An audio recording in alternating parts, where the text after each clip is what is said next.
As you travel through the furthest reaches of the galaxy, you pick up a distant transmission. Signal received. Decrypting message. Welcome to Starchives, Episode 001. presented by Starforce Collective, a crew of spacefaring illustrators on a mission to record nerdy shit for the hope of future generations.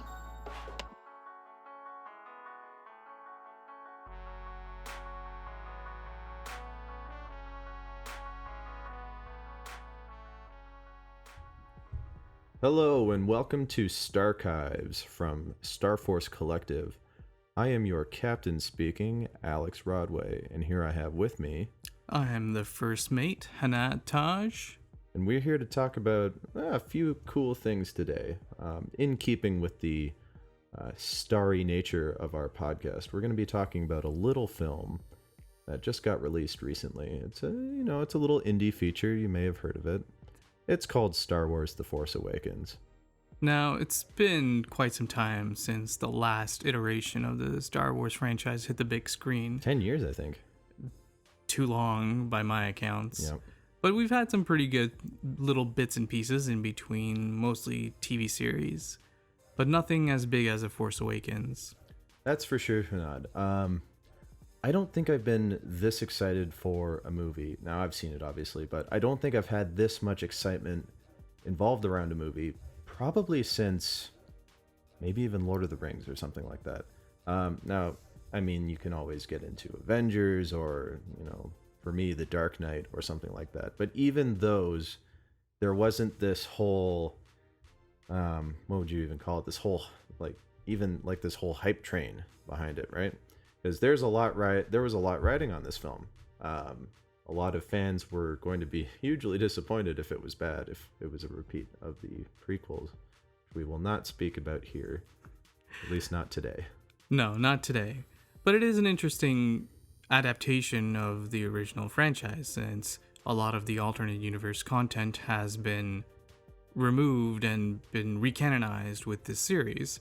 Essentially, decades worth of novels, comics, fiction and lore have been rewritten for the post Return of the Jedi franchise. Yeah, I mean, it's pretty much just been discarded as fan fiction by Disney and Lucasfilm, for better or for worse, because, well, in my own experience, fans may hate me for this, but I was never huge into the extended universe of Star Wars. And that is very strange to say, I know, because I'm a big Star Wars fan.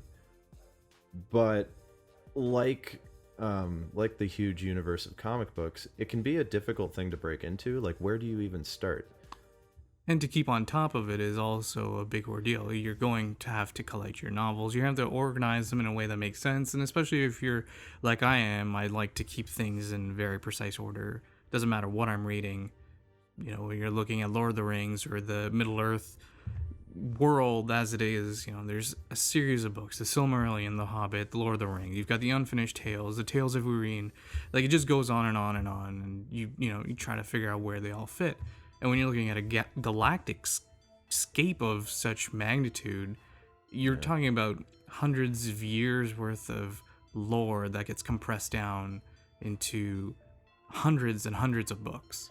Yeah, not just books too, but you go back and look at Knights of the Old Republic and video games like that, even something as, short and perhaps trivial as The Force Unleashed. Although I'm pretty sure that's still canon. I think they said that Starkiller is technically still part of the universe, although it's doubtful we'll actually ever see him in a movie. Thank goodness, because he was boring as hell. But let's get down to it. Let's talk about the movie. Now, be warned. We're gonna when we post this, we will issue a spoiler warning. But you are warned right now. If you haven't seen the movie, well, A, you're crazy, because it's been out for a few weeks as of this recording. So get on that. If you don't live near a movie theater, then you're probably not listening to this anyway. So, spoiler warning from here on out. We're going to be talking major spoilers about this movie, The Force Awakens. Hunaid, what did you like about this movie? Did you like it, first of all? So, for me, when I see movies and really depends on the franchise itself. Like I only have one film that I can watch endlessly, and I'm not going to talk about it today. That's a matter for a different day. Oh, is that a tease, Hunaid, for a later episode? Perhaps. Oh, look Perhaps. at that. We're already putting hooks out there, people.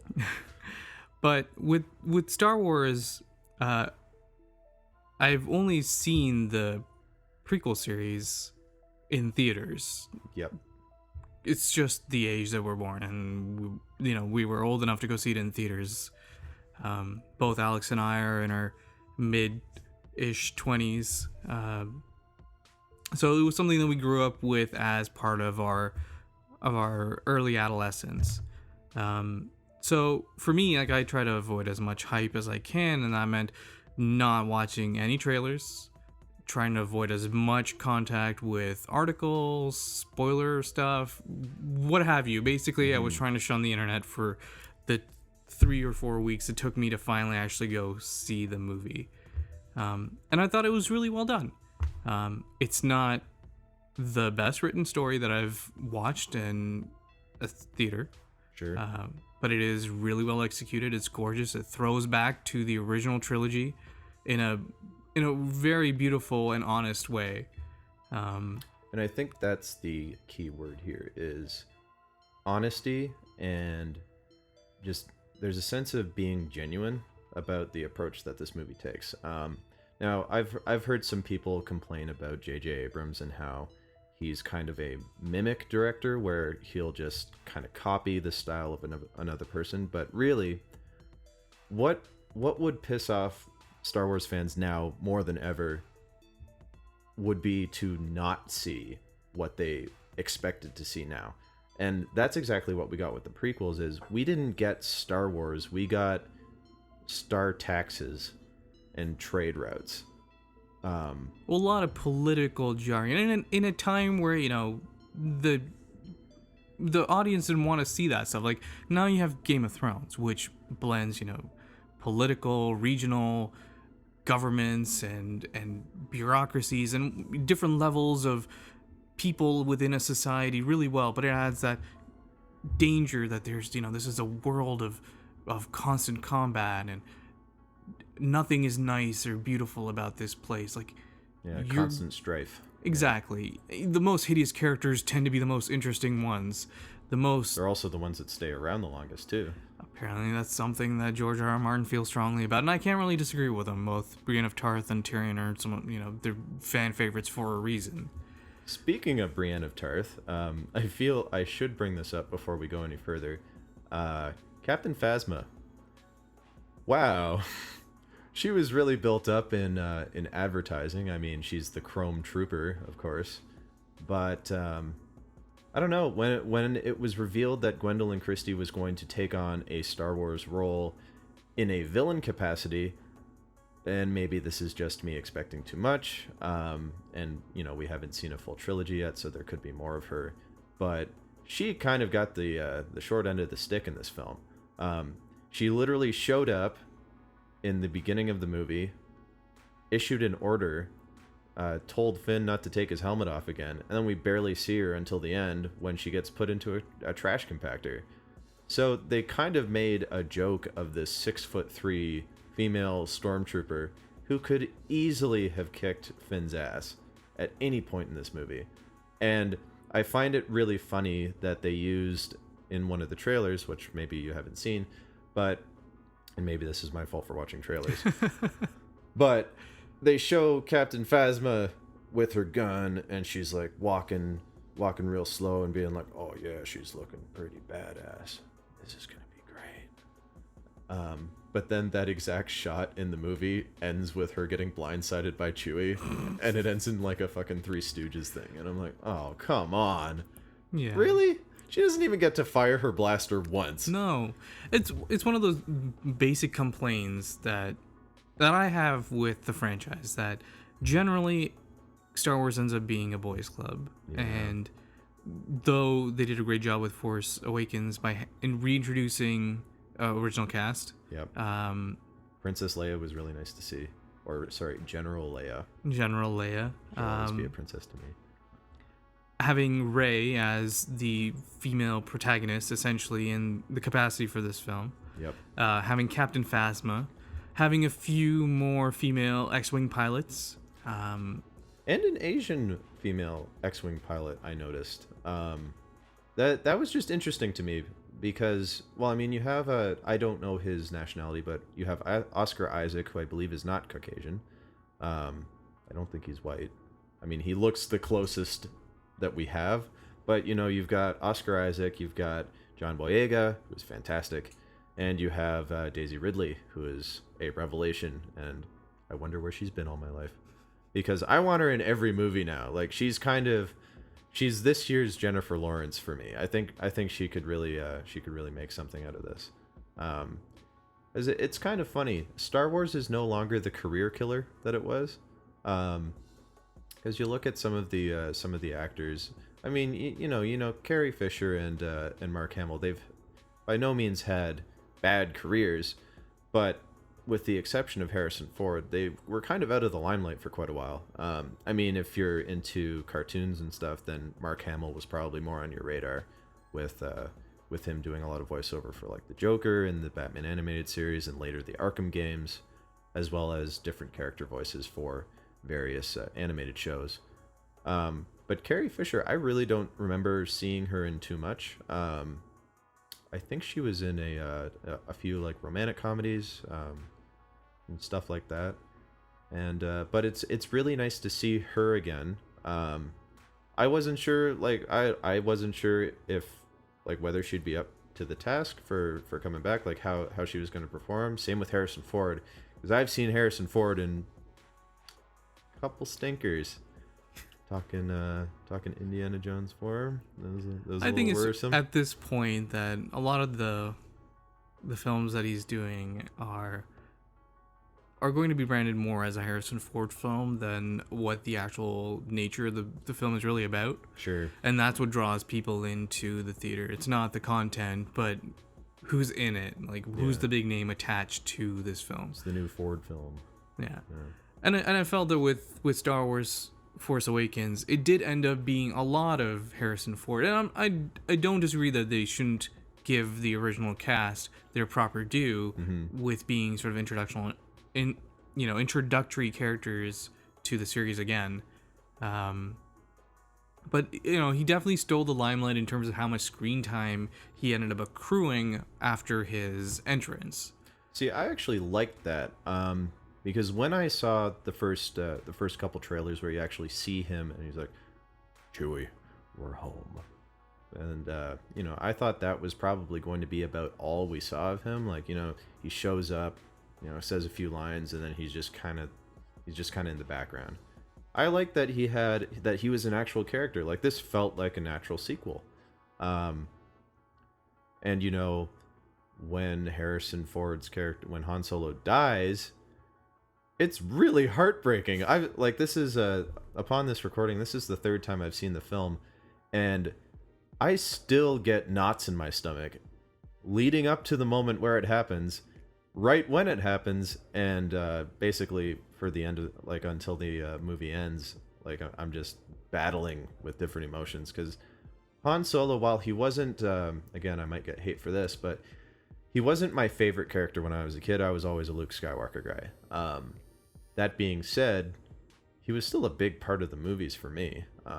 You know, he was part of the main three. It'd be like seeing Leia or Luke die. But anyway, Harrison Ford was really great. I liked seeing him back.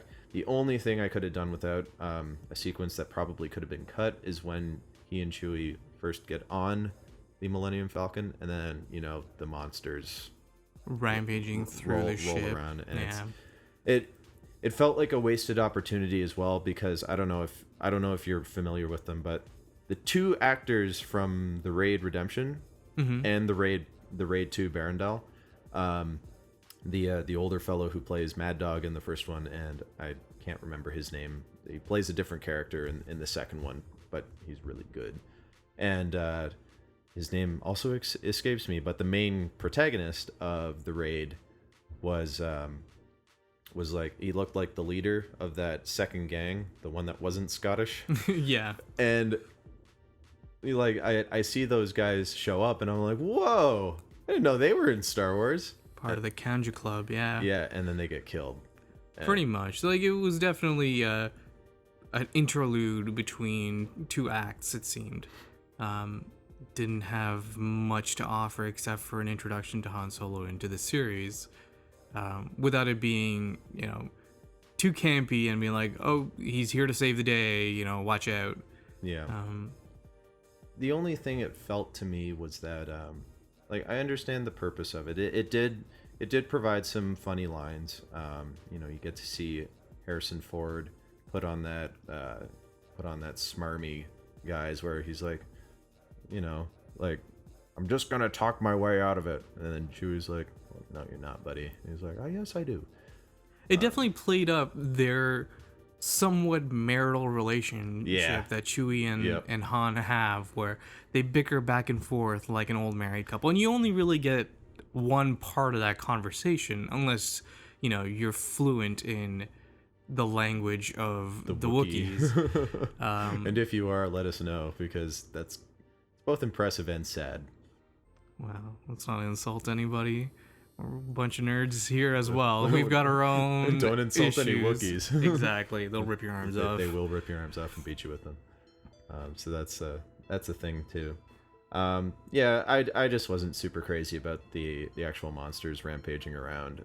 By the end of that sequence, really all that was accomplished was the Millennium Falcon has the droid, and now we're going to a different location. Well, just pulling back to the monsters for a second, Star Wars does have a pretty strong history of creatures within the universe, right? Like, you have the Rancors, you have the abominable snow beast from The Empire Strikes Back. Yep.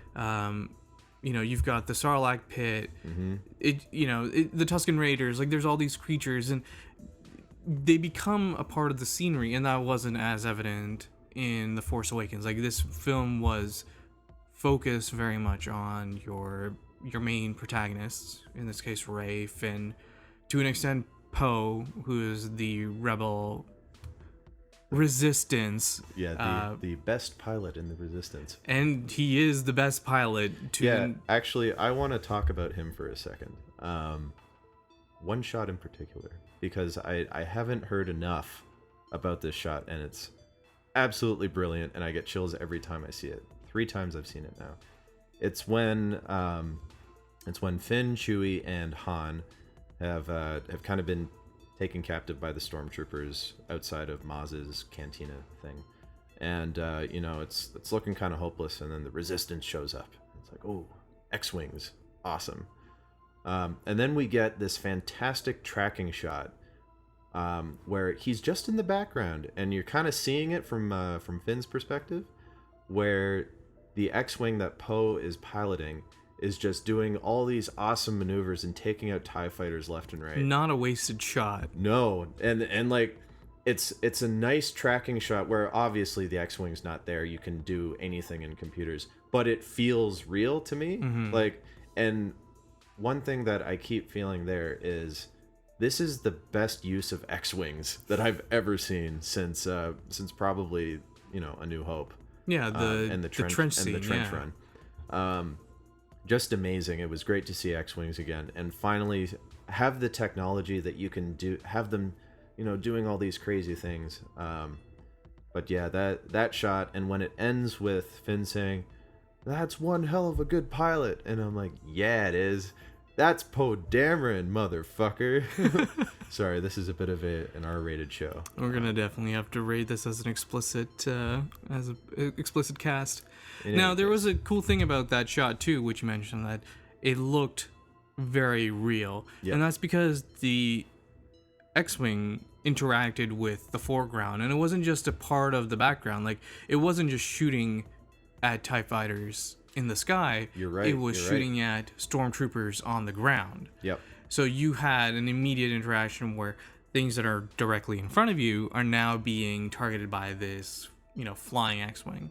And it also helps that even though clearly that shot was added afterwards, it seems that John Boyega had pretty good direction, as well as being an excellent actor, but he probably had really good direction from J.J. Abrams to be like, you need to follow this path with your eyes so that you look suitably like awe-inspired when this happens. And I mean, we're gonna switch into John Boyega mode, I think, for a second. We'll get back to Poe later, but John Boyega, I think, deserves as much praise and more as he's getting, because and I'm gonna give it to him for saying one word, and that's when he sees Rey being taken away, his only friend in the world, except for maybe Han Solo, but we won't count him. But this is, as he said earlier in the scene before, she was the only person to look at him like a person, like not as a number or a unit. And when he sees her taken away by Kylo Ren, he doesn't hesitate. He's not thinking about running anymore. He runs after her. And when that ship takes off and he can't get to her, and he screams, "Rey!" And like John Boyega looks so heartbroken, and I'm like, oh my god, he's so sad. He definitely does a great job with expressing and emoting emotion throughout his scenes. Like you're with him the entire way of the roller coaster, from as soon as, like, even before he takes his helmet off, like he's emoting through a stormtrooper helmet. How do you do that? Yeah, it's just those subtle movements, those hints of paranoia, confusion when he's like the way he's moving his head back and forth, like whoa, like they're not. These are very just died. subtle things. Like a lot of actors, act through their hands or through expressing through their facial gestures, but there's a fine subtlety that you don't get when you're wearing a helmet or a mask or a suit of armor. You're limited to how you can express yourself. For sure. And in this case, it was done really, really well. Like, it was believable. It was heartfelt. Like the scene, his introduction, where essentially he snaps out of his programming. Mm-hmm. You realize that this is not a common situation. Like, this is something that is a revelation to this individual, and you're going to join them on this journey now through their realization that everything that I've known, everything that I was brought up to believe is not the right thing. Yeah, and that was a thing that was in the trailer that I don't believe was in the movie. Was a voiceover from John Boyega where he states that all he knows is how to fight, but he's left that all behind because he doesn't have anything to fight for. Now he's got something to fight for. He's got Rey, he's got Poe, he's got the Resistance Rebellion. He's got a family now. He's not just FN 2187. 2187, yeah. 2187. He's not that unit number anymore, and he's he's the boss now, Phasma. He's the captain now. It'll be interesting to see what happens with Finn in the next two movies that we get. Because right now I don't know what's going to happen with him, whether he's going to turn out to be Force sensitive too, or if he's just going to be like, maybe he'll take over for Leia as like kind of a general type person, or maybe he'll just help her a lot. It's hard to say. Though he does have that roguish quality that was evident with Han, because all the characters are throwbacks to the original sort of trio of Leia, Han, and Luke. Yeah, with certain aspects just kind of thrown around a little bit, because you've got Poe, who's the best pilot in the universe, so you've got that aspect from Luke, but he's kind of got the roguish nature that Han also has. Like, he's got kind of a smart mouth. Like when Kylo Ren's about to speak to him, and he's like, "Well, who talks first? Do I talk first? Do you talk first?" And he's like, "Can't really hear you through all this apparatus." Yeah. And that's like one of the lines you get from him, and instantly you fall in love with this guy, because he's funny, but he's funny in the face of danger, when clearly he's scared, like he's terrified, but that smart mouth is still going to come through. They're all brave at different points throughout the film. Like they don't show that they're brave right away. Like Poe is a military officer in a way, right? He's a pilot for the Resistance. Yeah. So he's used to combat. He understands that, you know, there is danger involved whenever you're fighting for this for the cause that you're fighting for. Yep. Finn is a grunt in a massive machination of war. This was his first assignment to go and retrieve the map, and he breaks out of his programming in that point, and you know, rescues the pilot Poe from an Imperial cruiser surrounded by thousands of Imperial stormtroopers, Probably hundreds of thousands if you count the whole base or the whole with a Sith whole ship waiting on board with you. Now we don't technically know that. The Sith was on board. Yeah, it was alright. Well, essentially, the premise is that he is a Sith. Yeah. If he's not a Sith, he really wants to be one. We're talking about Kylo Ren, of course. You know, Adam Driver, who, like, come on, guys, stop giving him a hard time. For those of you who are Adam Driver haters, he was fantastic in this movie. Now, I read a very interesting article. We're gonna switch gears over to Kylo here. I read a very interesting article that kind of analyzed why Kylo Ren was written the way he was, and we've got a few reasons why. First off, he's not Darth Vader, and the trailers all convince people that he was going to be, and that's fine. That's actually really excellent, because the twist that you get when the movie came out is that he's not Darth Vader, but he really is trying to be Darth Vader, which is really interesting, because when he takes off his mask, it's clear he doesn't need it. Like, he doesn't need to wear all this armor, because, like, you know, you're trained in the Force. You could probably shield yourself, and that's why Jedi only wore robes, other than, you know, poor writing, and living in deserts.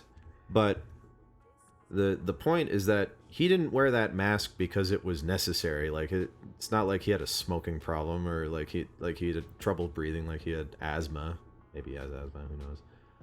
But he wore the mask because it made him feel more like his grandfather. Like, it made him feel more like Darth Vader and more in tune with the dark side. Which you know what? That's fine. That's great, because the mask is useful in the storytelling for a few reasons as well. Because, you know, you get to hide your character for a little while until, you know, you finally reveal that pretty Jon Snow face, and that hair. Oh man. How does he get all that hair in that helmet so quickly? How does he get it out looking like that? Like, I know, if, like, I've got long hair, and if I wore a Kylo Ren helmet, it would look like a bush after that. Just matted against your head. Yeah. I'd have to be rocking a Darth man bun or something. In any case, stop hating on Kylo Ren. You can call him emo all you want, because you know what, he is. But it's informed with good context.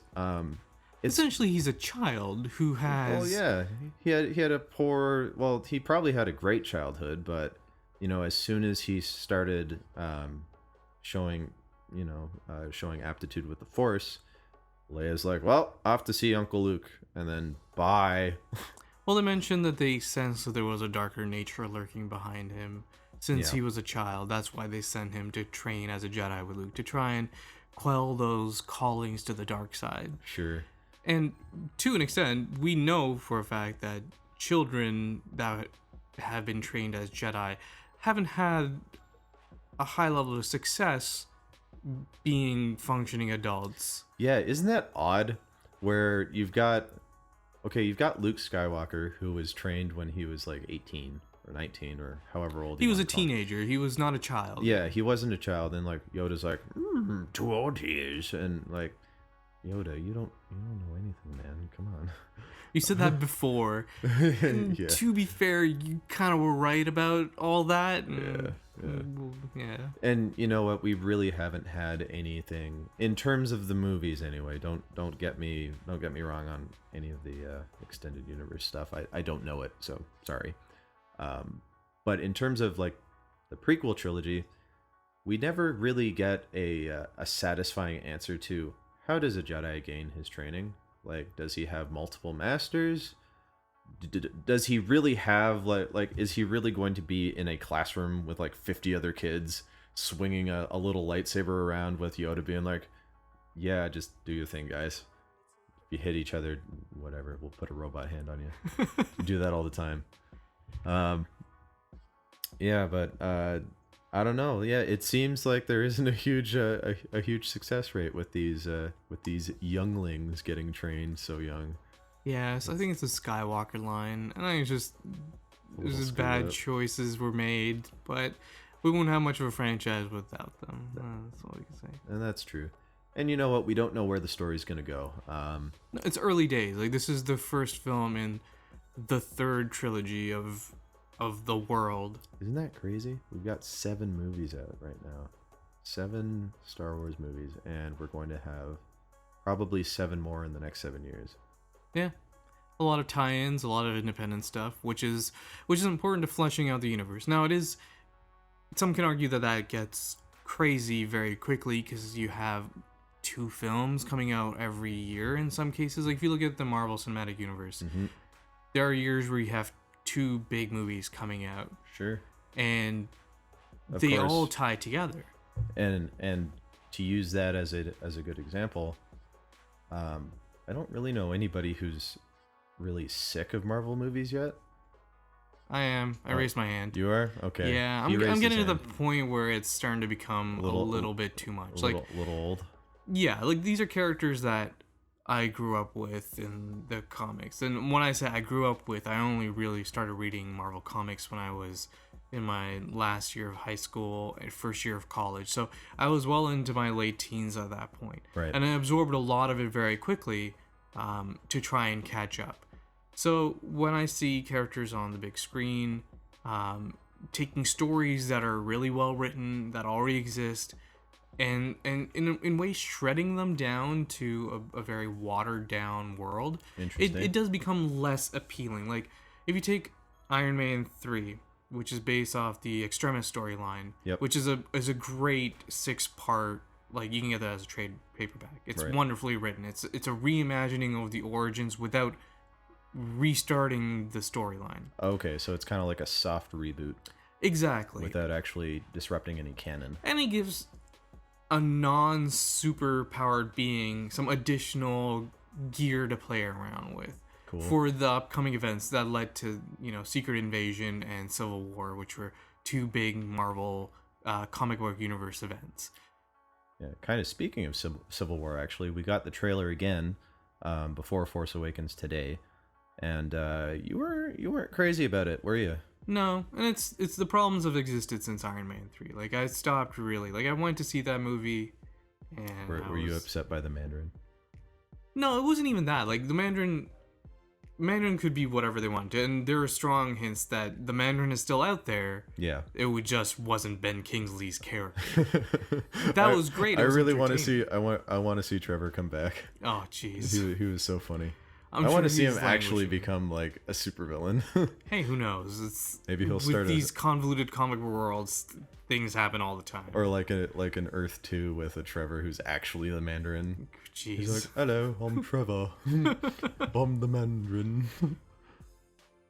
But yeah, I'm sort of getting burnt out on it. Like, with the Civil War coming out, it's the same characters again, and if it has the same problems that Avengers 2: Age of Ultron had, then I'm, it always rises that balance. Like, where's the focus lie? Is it going to be a story about Captain America and Iron Man, which is essentially what Civil War in the comic books boiled down to? It's their opposing perspectives that made them such fast friends, and at the same time, they were always rivals and always on opposite sides of the fence of where the law started and where it ended. Sure. Well, and it definitely seems like a moral quandary from my knowledge of the comics, which granted is not much. I only know the general gist of Civil War, but the moral quandary from the comics seemed to be more of Like it's basically the Registration Act for superheroes, kind of a Watchmen deal. Yeah. It's an extended, yeah, it's, or like the Super Mutant or the Mutant Registration Yeah. Acts from the X-Men movies. It's an expanded definition of what a superpowered being is. Cool. So that being said, from what I'm getting from the trailer that we've been getting is, it's more about Bucky and Cap, which from one perspective I can see that's kind of neat because, Winter Soldier I found was really good. Winter Soldier was really well done. It was really excellent. But it becomes a case of like, is it going to be just Captain America is standing up for one friend as opposed to, all of justice, and like we can't be registered because that's against freedom. Like, is it going to be that, or is it because, no, I don't want Bucky to die, so Iron Man, you suck?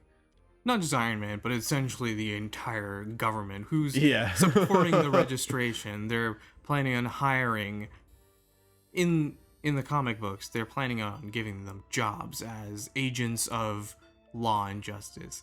I'm not really sure where they're going with that aspect in the movie. I really don't know what they're planning on doing with the movie because it can only end in one of two ways for them to do justice or Civil War justice.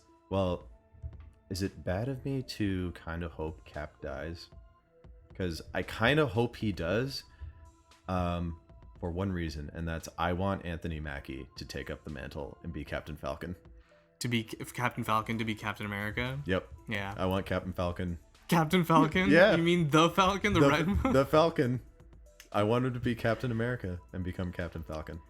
There's also a history of Bucky being Captain America as well. He's the U.S. agent and that could be interesting too. Sort of like the mantle of Batman. We're just all over the place. Yeah, no kidding.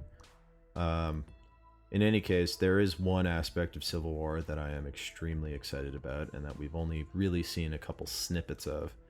And that, my friend, is Black Panther. Yes. Black Panther, I have been waiting my whole life to see on the big screen. I freaking love this guy. They do a really good job with him in the Avengers animated series. Mhm. Like, he's one of the integral characters. Like, you really Well, get he to should like be. him. He's the richest character in any comic universe by like an enormous margin. Yeah. So by that alone, he should be worth noting. It's also an addition of, a new character that's not been very well represented in the movie still. Like, you still have issues with race and gender with the Marvel Universe, right? Oh yeah. And in any superhero franchise, or, you look at DC, there's an issue there. You look at Marvel, Wonder Woman.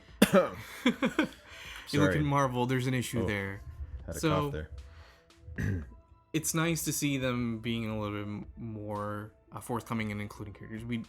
Once again, we won't know how it goes until they finally release the film and give him his own franchise, or whether he's just going to be like Black Widow and just be a tag along in every movie that comes out. Well, I don't think that's going to be the case because they already do have the Black Panther movie. Like, Right, it's they've already slated confirmed. for as an independent as well, yeah. And while I can't remember his name, the director of Fruitvale Station and Creed is the favorite to direct.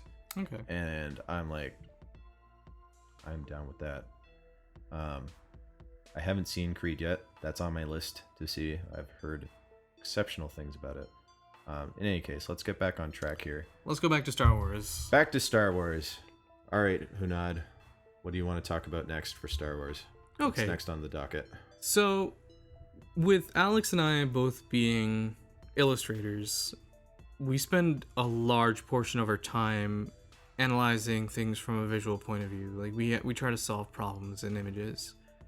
And this was my second viewing of the film, so I really wanted to sort of boil down what I was seeing and really take in the choices that were made in the depiction of the characters, the environments, metaphors, which we've spent an extensive part of our training trying to figure out and use.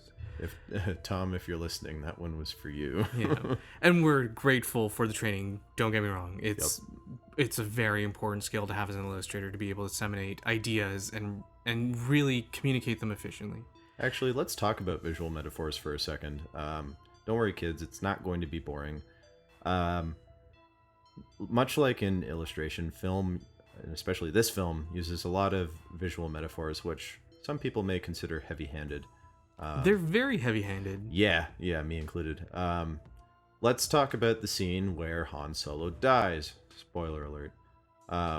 Again. Yeah, we have Han and Kylo Ren standing on the bridge with no railing, and it's really great what they do with the lighting, because you've got Han's face is all in red, but the back of his head is all like a light blue, because there's a shaft of light coming in through where Rey and Finn come in to watch the proceedings. And then the way they've got the light framed on Kylo Ren's face is that half of his face is completely red and half of it, it's got kind of the blue light side on it. And as soon as the sun goes out, I'm using a lot of quotation marks here, as soon as the sun goes out, which is very, very weird, suddenly you've only got the red light across his face, and that's the visual cue that lets everybody know what's going to happen next, what we're all dreading, and it's our beloved character getting impaled and then falling to his death. Into a glowing abyss. It's not just a dark hole. Like, there's definitely something to be said about him transcending into the afterlife. Are you saying his metachlorians are joining the Force? I guess so. We don't speak of those. This is magic. Yes, These are space wizards. Magic and space wizards will always prevail. Midichlorians They can go bite it. Yeah, they can just go bite it. So visual metaphors. What's another good one? So, one of the more interesting comparisons that they pulled was the comparison of the Imperial Army to a very well-known machine of war from our not so distant history. And it was always apparent that the Empire had some very fascist ideals with the way that they sort of organized themselves. There was no individuality, that it was a very smooth and well-run machine, and it was all about propaganda and pulling in regions of vast space into their fold. And they were unstoppable. Like, even the rebels were barely hanging on to whatever they could to be able to survive the onslaught of the Empire. But in this, there is a scene where they demonstrate their full might, and there is a very, very impassioned speech with a lot of reddening of the face of General Hux, who is the Imperial General. That was so good, man. Like, I wasn't sure about that actor to play kind of a villainous role, because the only two other roles I've seen him in are he's the hacker from Dredd, who's like Lena Headey's bitch. Oh. And yeah, he's in Dredd, which is also funny because you've got him in Dredd, and then you've got him again in Ex Machina, Right. who he's also opposite Oscar Isaac, who's also in this movie. Anyway, just a little tidbit. In both cases, though, he plays kind of a nerdy, kind of unassuming character, and in this, like, he goes all out in that speech, and I'm like, whoa, all right. But it's the way that they represent it too, right? Yes. The colors, for one. Yep, The red, white, and black. Red, white, and black. The overall gestures, like, it's sort of cropped out, but he's definitely got the hand flailing with the fist and the shaking of. Well, I think he's essentially like a Hitler. Like, I'm not gonna even try to hide anymore. Sure. Very, very, very close. Well, I mean, and that's kind of always been a reference point for the Empire and now the First Order. But never to the extent where it was like, no, these guys are definitely, the Nazis. Yeah, I mean, they never gave them German accents or anything, but or like anything like that, so overt, right? I was more talking about just the fashion choices these guys make. They wear a lot of peacoats. Yeah. And I mean, you know what? That's kind of a hipster fashion now. So emo Kylo Ren can buy his robes at your local Hot Topic. And General Hux can get his little peacoats from the thrift store just down the corner. Yep. Yeah. So that was one of the things that I noticed. At the end of the film, I don't know if you noticed this. This isn't a visual metaphor. This is just something interesting that I sort of spotted. Okay. At the point where Rey finally finds Luke, Yep. standing at the edge of the cliff. Spoiler alert: Luke Skywalker is at the end of this movie. He's standing next to a grave. Is he? There is an object on the ground which doesn't look natural. It essentially looks like a tombstone. Whoa. Okay. You think that could be her mom or like his wife or something? Who knows? I don't know. I'm speculating, but it was definitely in the shot as they're panning around. Whoa. I did not see that. You know, that does make a lot of sense too. If that does turn out to be true, because like otherwise, why the heck is Luke just looking? Why did he leave? Yeah, there's a lot of questions to be asked. Or like, what's he doing just standing there? Like, I know he's Jedi, he's probably meditating or something like that, but you know, and that's the other thing is too like. And we know that they always hide things in those films. Like, yes. Nothing is, there's always hidden aspects of different, future events that'll happen in the way that the Star Wars universe is represented. That's true. It's like their poetry; they rhyme. They're like in stanzas. Exactly, like a throwback to the original franchise. And you know what? In George Lucas's defense, I don't come to his defense very often, but I will this time. Using that idea that events and things like that, they have kind of a cyclical nature in this saga, as it were. It's not a bad idea.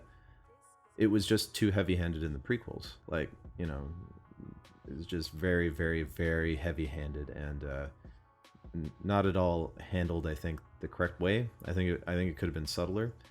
Now, subtlety is not this movie's game in pretty much any respect, but that's okay because we needed this movie. What did we need it to be? We needed it to be better than the prequels, and it also needed to bring, basically, it needed to set the stage for a new generation of Star Wars, which I think it did pretty well. I mean, a lot of people compare it to A New Hope, and that's fine. It's kind of like A New Hope, with a little sprinkling of Empire towards the end there. And definitely the pacing is a little bit faster in the way that this movie moves along. Yeah, and that's something I'm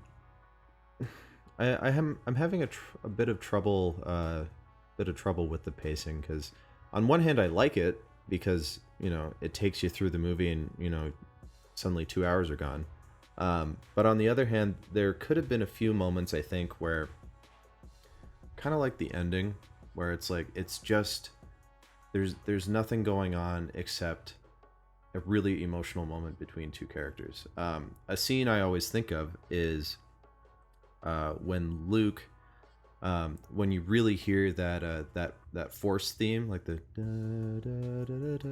that one, right. When he's looking at the sunset on Tatooine, and it's just him looking out and thinking about how much his life sucks right now. Pretty much. But that's a good way to kind of take a breather. A lot has happened so far. We've been introduced to a lot of characters, and A New Hope kind of gives you a little breathing room. The pacing with the Force Awakens, it was a little weird at the beginning. One scene that stuck out to me was when Finn and Rey escape on the Millennium Falcon. They destroy the TIE fighters that are chasing them, and Finn is going to tell Rey that he's not with the Resistance, that he was formerly with the First Order. But then, that thing blows up, and they suddenly have to fix like a poison vent. But then it cuts, and then it goes to Kylo Ren, and then he has his little tantrum, and then it cuts right back to that scene where they're still fixing the thing, and I'm like, not sure if we really needed to put the tantrum in there. We probably could have had it right after that, or something. I don't know. It looked a little awkward to me. I didn't notice it at first, but obviously this is my third time viewing, so it didn't feel quite as natural, I think, as some of the other parts. Before we go any further, I do want to impress that I hope we're not sounding like we're ripping on this movie, because we really don't mean to. We're just kind of we enjoyed it thoroughly. It's really good. I mean, as I said, seen it 3 times. I'd like to see it a few more in the theater. It's absolutely amazing every time I see it. Let's talk about some good things. How about that? I'm gonna talk about the ending right now. With Luke showing up again. Spoiler: Luke shows up at the end. It's kind of building up to this moment where, even in the title crawl, literally the first word is Luke Skywalker is missing. That's the first line. Luke Skywalker's not here anymore. And we're like, oh no, where is he? So this easily could have been called Star Wars: The Search for Luke. Instead of The Search for Spock. You see what I did there? Oh, what? Live long and prosper. Yeah, man, Leonard Nimoy. Really missed. Yeah, very missed. But yeah, that scene at the end, what a way to end the movie. I remember when I saw it the first time, I was really, really worried that J.J. Abrams wasn't going to open his mystery box and show us Luke at the end. Because, the movie was wrapping up, the lightsaber fight happened, Han Solo died, the new Death Star, the Starkiller base, blew up, and still no Luke. And I was like, oh man, credits are gonna roll soon, I know it. Are we gonna get to see Mark Hamill? And when we do, it is so satisfying. And when those credits roll, I just kind of fell back in a heap, and I was so happy. He's been making a fairly strong comeback. He was in Kingsman as one of the he was not a primary character, but he did make an appearance. Like he's sort of rolling back into the acting field, it looks like. He's also in I haven't seen it, but he's in The Flash. He's reprising his role from the Trickster, original. I think. And that's really interesting, is that he's the old generation of the Trickster, from the original Flash TV series. He's literally playing the same character, just however many years later. Apparently that's a theme for him. It looks like he's picking up where he left off, which is great. Like Mark Hamill's kind of one of those celebrities that, like, he's a huge geek. Like he loves Superman, and he loves comic books, and he's the Joker. He's my Joker. I'll second that. I love Jack Nicholson, and I love Heath Ledger, but no, Mark Hamill's my Joker. He's got Arkham in his name. Like, it's literally in his name, man. Yeah. It's so weird. In any case, I really like that Mark Hamill's made a comeback. I saw when they did the Star Wars celebration with him, it was really nice to see him again, and just him addressing the public crowd. And the commentator asked him the question, well, was there ever any doubt that you would do this movie? And he was like, no, because the fans would have killed me if I didn't. And I'm like, well, that's probably true, but I'm glad he's back, and it wasn't a case of he felt he had to do it, and that it was more he wanted to, and right, and he was able to.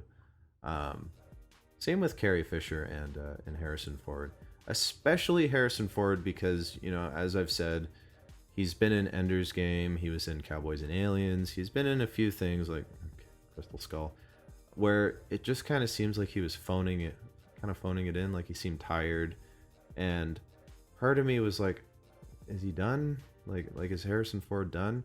But he brought it in this. It looked movie. like he genuinely was enjoying himself with this new iteration of Star Wars. Yeah, like when he goes into the cockpit of the Millennium Falcon and he's got that smirk on his face, he actually looks like he's really happy to be there. I mean, they built his baby for him. Yeah. Like, they built the Millennium Falcon again. Like, they built the set. Wow, who knew? Who knew in 2015 they could still build sets? Still waiting for my flying cars. Yeah, well, I guess I'll be waiting. We'll have to wait a little bit longer for that, I think. Yeah. We still don't have hoverboards. No, not real ones. No, we got those silly ones that are rolling around Christmas time. All right, so we've had a pretty good time with Star Wars overall. Yeah. What did you think of Snoke? Because that's a point of contention for people. I have a friend who has invested a lot of time in Star Wars, and it's been a big part of his life. And I like hearing him talk about, the extended or the expanded universe when he does talk about it. But from what I'm gathering is that Snoke isn't being represented as how some people would want him to. This is the first time I've heard this character's name. I don't know anything about it. I didn't know he was an extended universe character. Apparently I thought he exists as a character similar to. So I don't know whether he goes as Snoke or if he goes as something else. Right. But whether he's a Sith Lord or whether he is... Well, the rumor flying around for a while before Andy Serkis kind of debunked it was that he was going to be Darth Plagueis. Yeah, that's what I heard. Now some people are thinking he's going to be Darth Bane. And I even read one article where they were like, yeah, he's Darth Vader, and they resurrected him. Because apparently some of the scarring is very similar to the scarring that you see at the end of Jedi. Mm-hmm. To that, I say no. Because Darth Vader's dead. You're not bringing Darth Vader back. Sorry. He's like, that would be the worst mistake for these movies to do, is that, like, that's what Revenge of the Sith was hinged upon, is that what did we see everywhere when Revenge of the Sith came out? We didn't see Hayden Christensen's face plastered on cereal boxes or like granola bars or anything. No, it was Darth Vader, and he was in that movie for literally like 10 seconds, and part of that was saying no. So no, don't bring back Darth Vader. The mask with Kylo Ren kind of talking to it like an idol, that's cool. Maybe even if you want to bring back an Anakin Force Ghost, because it's established in the canon that he did achieve that level of He finally Force. realized the light side and transcended to the Force, yeah. But I mean, him being Snoke would make no sense, because that would be like, what, he decided he wanted to be evil again? Why? Anyway, the theory ended with people think that maybe Snoke mimicked those scars so that he kind of resembles Darth Vader to better kind of seduce Kylo Ren and get him over to his side. Because at this point in the game, we still don't know how Kylo Ren was seduced over to the dark side. Like, we kind of have an idea where, Han Solo apparently wasn't that great a dad, according to him anyway. But it sounds like he was just taken away when he was a disgruntled teenager and didn't have any emo music to listen to get out his rage. So he turned to the dark side. And the dark side was Fall Out Boy. Jeez. References. But yeah, as far as the dark side and Snoke goes, I really don't know. Like, it's an interesting way that he has a gigantic projection, that it's not, it feels like when he's introduced that there is a Titan sitting in a throne talking down to Kylo Ren and General Hux, but it ends up being a hologram. That definitely took me by surprise at first. I thought he was going to be like a giant alien. But I liked the effect that they did with the holograms. That was definitely something that was overdone in the prequels, especially. Was just like the shimmering blue image. Yeah, it was a very lazy way to promote communication and stuff. I know they did it in the 70s and 80s, but come on, guys. The way they had it shimmer out with the blue when he's done talking, that was enough, and that was cool. But not flickering throughout the entire... No, they have super star destroyers and a planet-sized base that can destroy 5 planets like light years away. I'm pretty sure they can handle holograms. Yeah.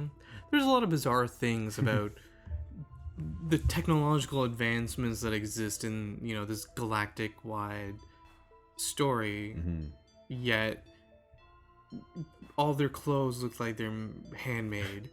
It doesn't matter, I understand that. Yeah, it doesn't matter how rich you are. Like, even Kylo Ren has like, it looks like he's wearing like a blanket. Exactly, like which is fine. Rey gets a nice new jacket and some new clothes, but she does. They look really handmade. They don't Yeah. look like they're manufactured with synthetic materials. Like the Imperial Well, officers. there's not anymore. They blew them up. They blew up every gap. Every gap. There's none left whatsoever. There's a gap Jedi. Oh, Where you God. get all your robes. He's wearing his sweatpants. Sweatpants Jedi. Yeah, that's what every Jedi is wearing underneath their robes is just sweatpants. 2 for $20 at the Nice. Gap. 2 for 20 credits. Oh. Yeah. Actually, now that you bring up Rey, let's talk about her because she deserves a big segment on this show. Because let's just talk about Rey. Daisy Ridley is amazing for one. Yeah, like Rey was kind of I figured she would be a major character, and especially when they started playing up John Boyega with the lightsaber, I was like, yeah, I don't know. I don't think it's going to be him with the lightsaber at the very end. I think he has it for a little while, and then it turned out to be yes, Rey is the Force user that we know of right now, anyway. Who's at least displays some. Is actually conscious of the powers within her to some extent, anyway. Let's talk about the prevailing opinion. Well, hopefully it's not prevailing anymore, but the opinion that she's a Mary Sue, like an overpowered character. I, for one, don't see it. I know people are kind of getting on the side of, oh, she learns how to use the Force really fast. How is she able to beat Kylo Ren in a lightsaber battle? All of these things, like, and I'm gonna tell you why these people are wrong. First and foremost, the lightsaber battle with Kylo Ren. This is probably the one that makes me cringe most of all, that people are complaining about this, because this is the first time in a long time that we've had a lightsaber battle that actually had some emotional context, and it didn't look like people were just doing a dance. Like, are you referring to the more choreographed fights that existed in the first three or the prequel trilogy? Yes. Okay. Because you look at Revenge of the Sith is probably the best example, where you have a 40-minute fight between Obi-Wan and Anakin Skywalker, when really you should have a 5-minute fight where there should be no dance moves, there should be no swinging on ropes and like levitating robots and stuff, and jumping around lava pits and shit like that. Really, all you needed to do is just have them fight and look like they really wanted to kill each other. Because they didn't look like they wanted to kill each other. They were just looking like they were doing a dance. They looked like they were doing Pirates of the Caribbean, essentially. And that's fine for that movie because it's swashbuckling. It's fun. It's like, haha, haha, I'm Johnny Depp, haha. Not for an emotional pivotal moment in two characters' lives where a master is having to fight his apprentice who has turned very evil and probably is going to have to kill him to avoid any other badness happening. Likewise, with the fight at the end of Force Awakens, you have Rey gets taken out of the fight initially by Kylo Ren using a nice little force push, and then you've got Finn finally kind of taking up the lightsaber, and he's not running away anymore.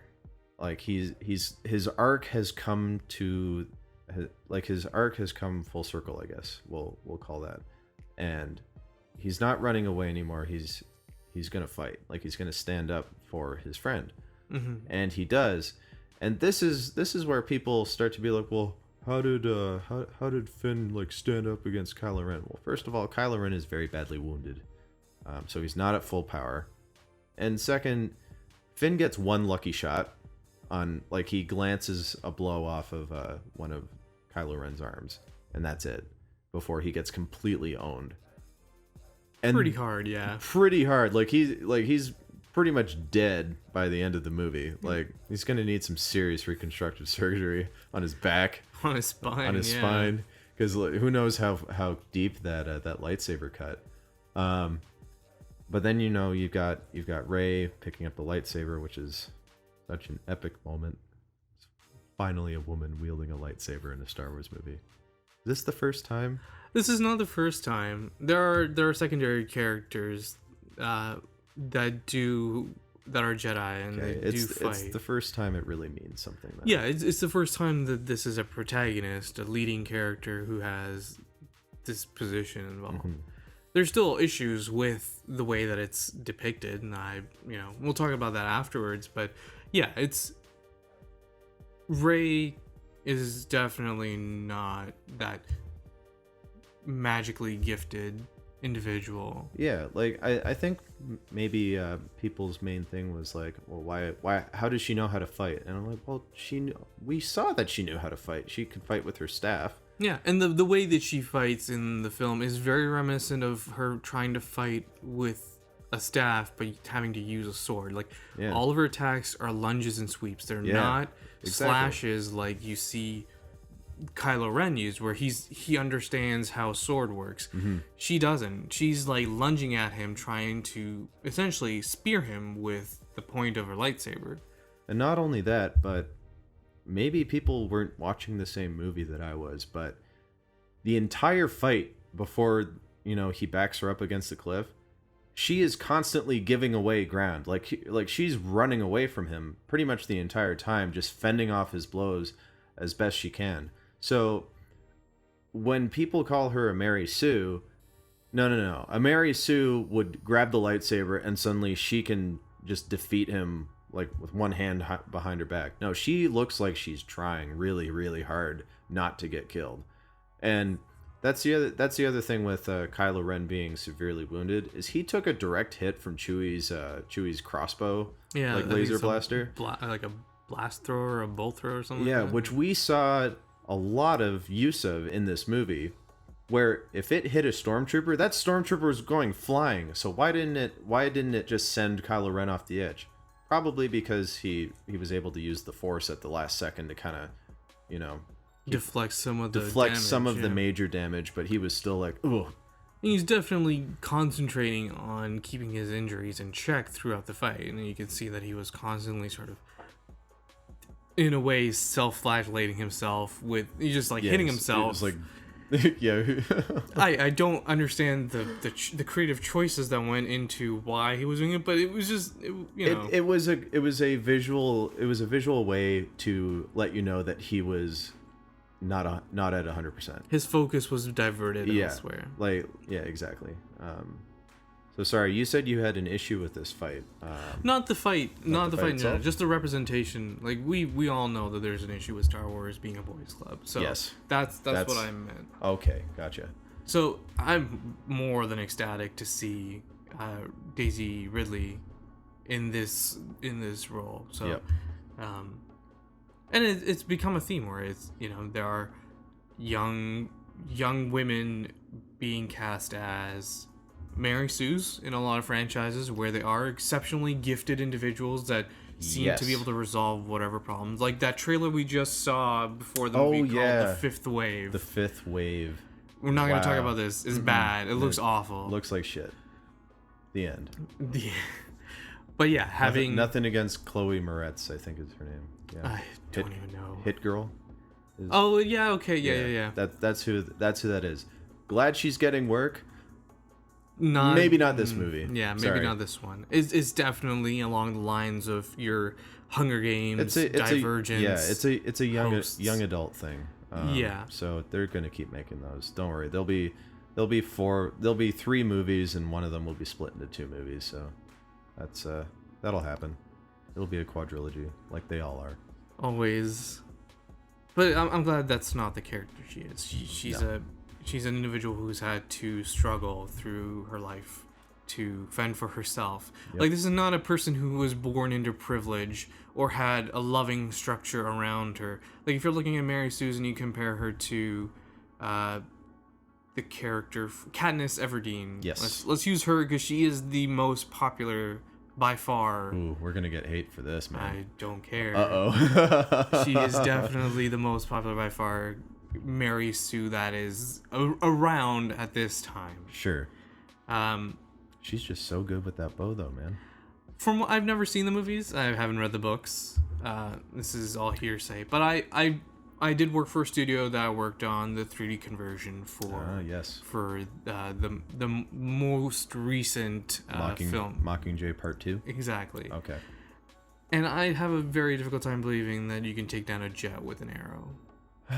Yeah, I haven't seen the Mockingjay movies. I've read all the books, and I've seen the first 2 movies. And, I mean, if it was anybody else, then, why is her name dropping? Jennifer Lawrence? Jennifer Lawrence. Sorry, guys. If it were anybody else other than Jennifer Lawrence, those movies would fall apart and not work at all. But would they? Like, I don't know. I think so, because she's really charismatic, and she kind of distracts you from the fact that Katniss Everdeen really is. She's pretty close to being a Mary Sue character, at least more the way she's portrayed in the movies, I think. In the books, it's a little less so. But anyway, we're not here to talk about the Hunger Games. In any case, yeah, to all those people who are saying that Rey is a Mary Sue, you're wrong. So shut up. In any case, There's not enough founded evidence to suggest otherwise. No. Yeah. And there's that interesting theory going around that the reason she's able to tap into the Force so quickly is that she actually does have prior Jedi training, and it's just kind of been Force wiped from her brain, like it kind of in. It's like a riding the bicycle kind of idea, right? From what we get, that she was left behind on Jakku at a very, very young age, maybe 6, 7, and we know how trauma works. Yep. People that have suffered trauma block out very difficult parts of their lives. So yeah, maybe either she blocked it out or someone else did it to her to either protect her or whatnot. We don't know. Obviously, we'll find out in the next movie, I hope. Or it could be entirely that she's a Skywalker, and that has been made very evident that the Skywalkers are adept with the Force. It's true. I mean, that's how. Even though Luke, like nails Womp Rats with his T-16 back home, that's a difficult shot to send those plasma torpedoes down a 90-degree angle into a. Into an exhaust port for the Death exhaust port. Star, yes. And to have a clear shot straight to the core, Yes. no less. And doing it basically with your eyes closed. Yeah, we know that the family Space wizards are space wizards, and they definitely have a very strong understanding of the Force at a very young age throughout. There never was a point where, Anakin Skywalker was in his 50s and still struggling with the Force. Yep. No, he was adept when he was a Padawan. Mm-hmm. Not as wise as Obi-Wan, but in many cases, and they do legitimately claim this in the movie, that he could definitely be stronger than Obi-Wan was at a significantly younger age. Yeah. Although that's one of the problems with the prequels that I have, is that you never actually see Anakin do anything that remarkable with the Force. There's a lot of people telling you he's really strong with the Force, and you never actually see it. Like, he never uses the Force as the other characters do to... Like you see Yoda do it in Empire when he raises the X-Wing out of the swamp, and like, wow, that little guy can do that. That's pretty crazy. He must be pretty powerful with the Force.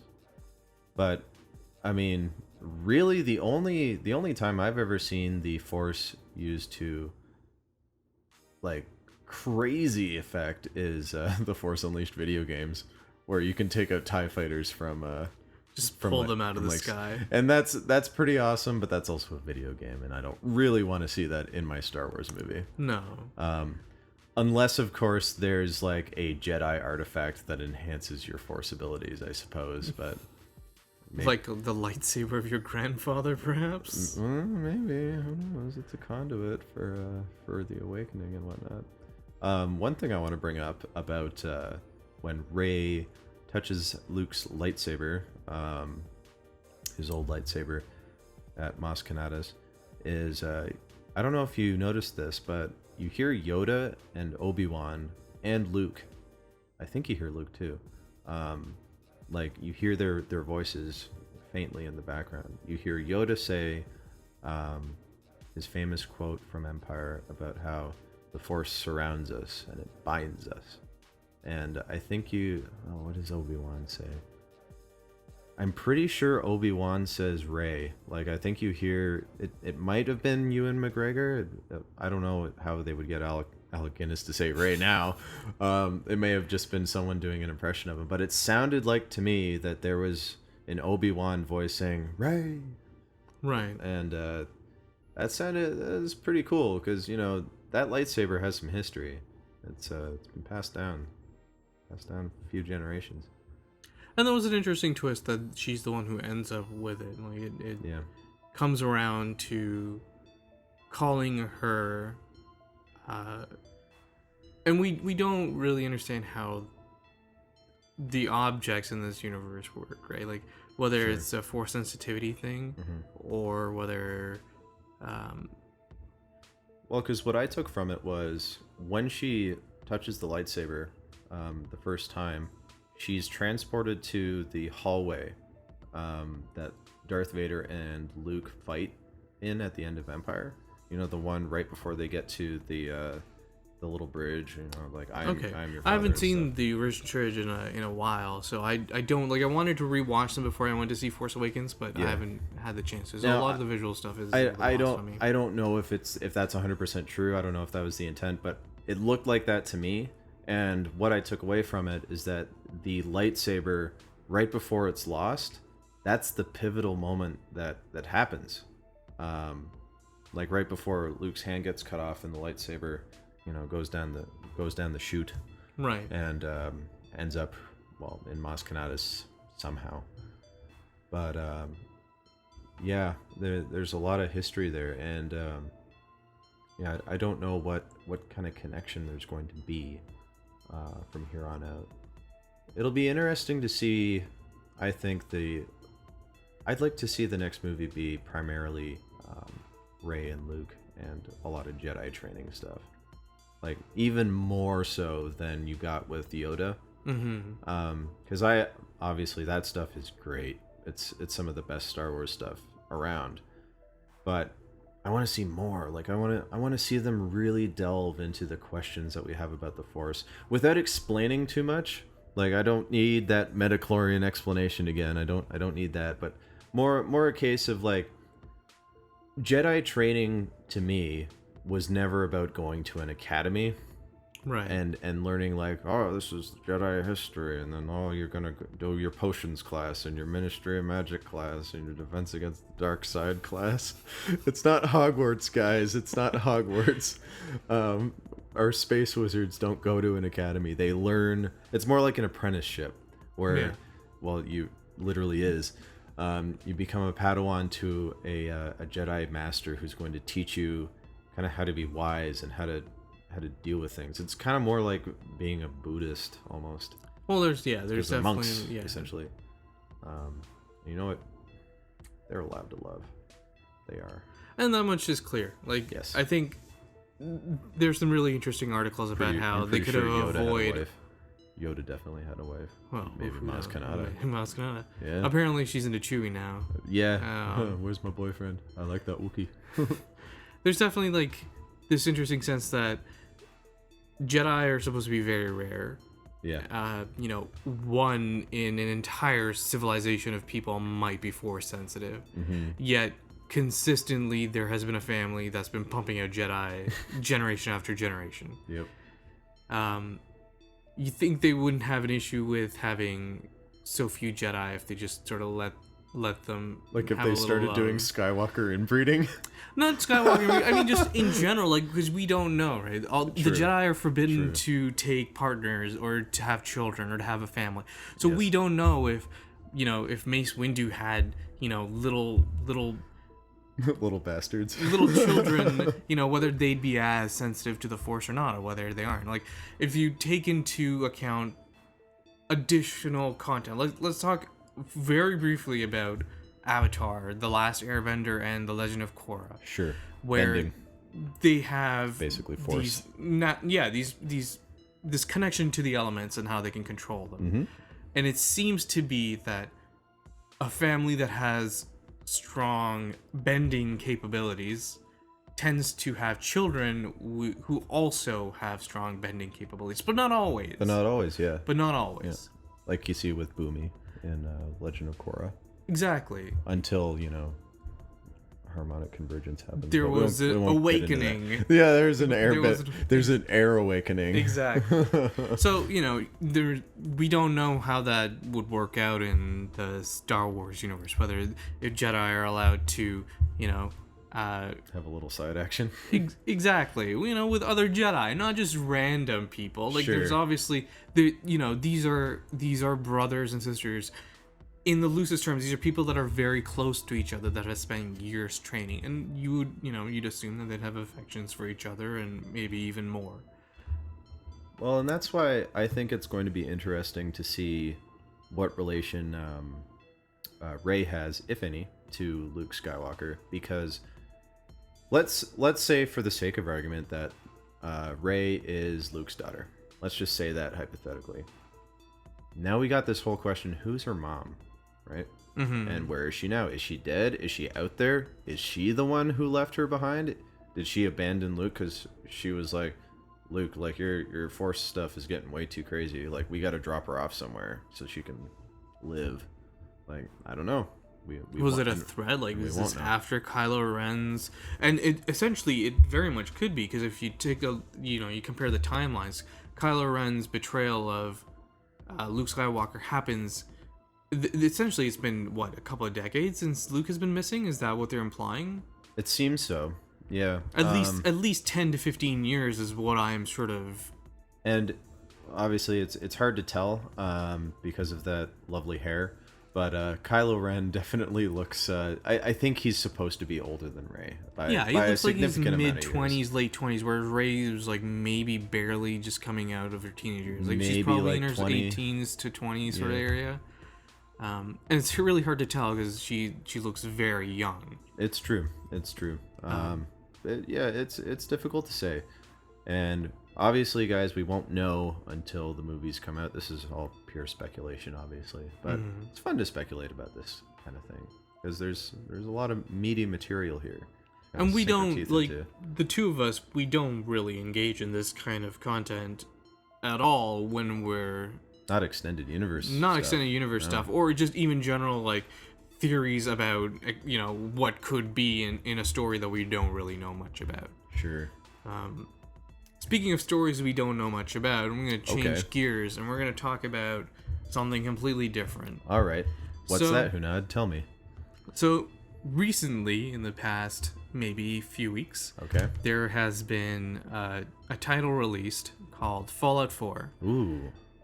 Video games. It's a video game that has an extensive following, and several iterations, at least 5 games or more actually, because there have been some unnumbered versions of the game as well as New Vegas, and I believe Fallout 2 had 2 separate versions easily, which were separate storylines. I don't know anything about that. I came in at Fallout 3, and I think for a lot of people that was the entry point too. And that's where I sort of came into the game as well. Sure.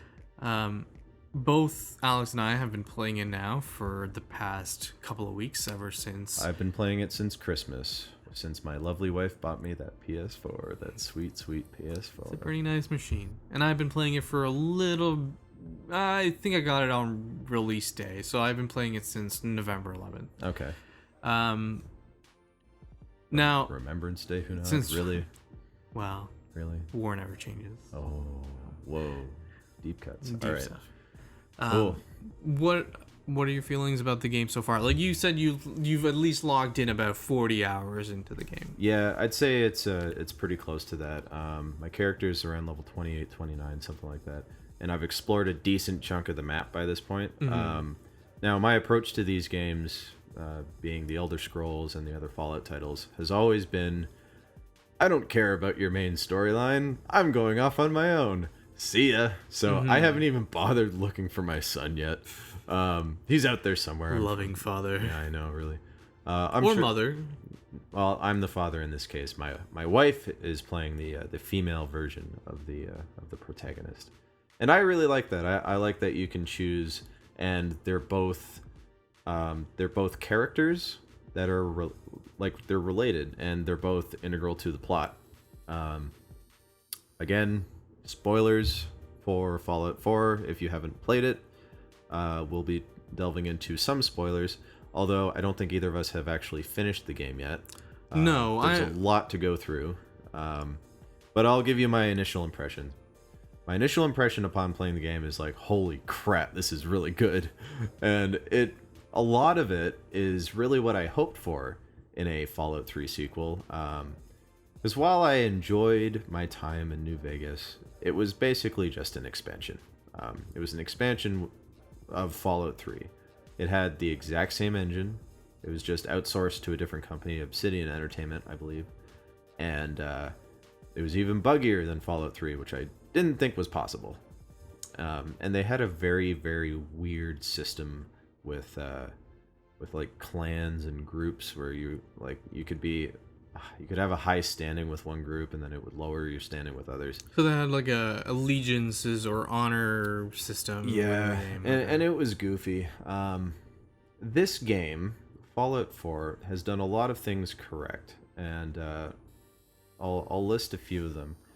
Number one, and especially this is probably my new favorite thing about this game, is the weapon crafting system and the modding that goes along with it. Because when I played Fallout 3, I always play these games as a very sneaky character with a sniper rifle, basically anything with a scope that I can get my hands on.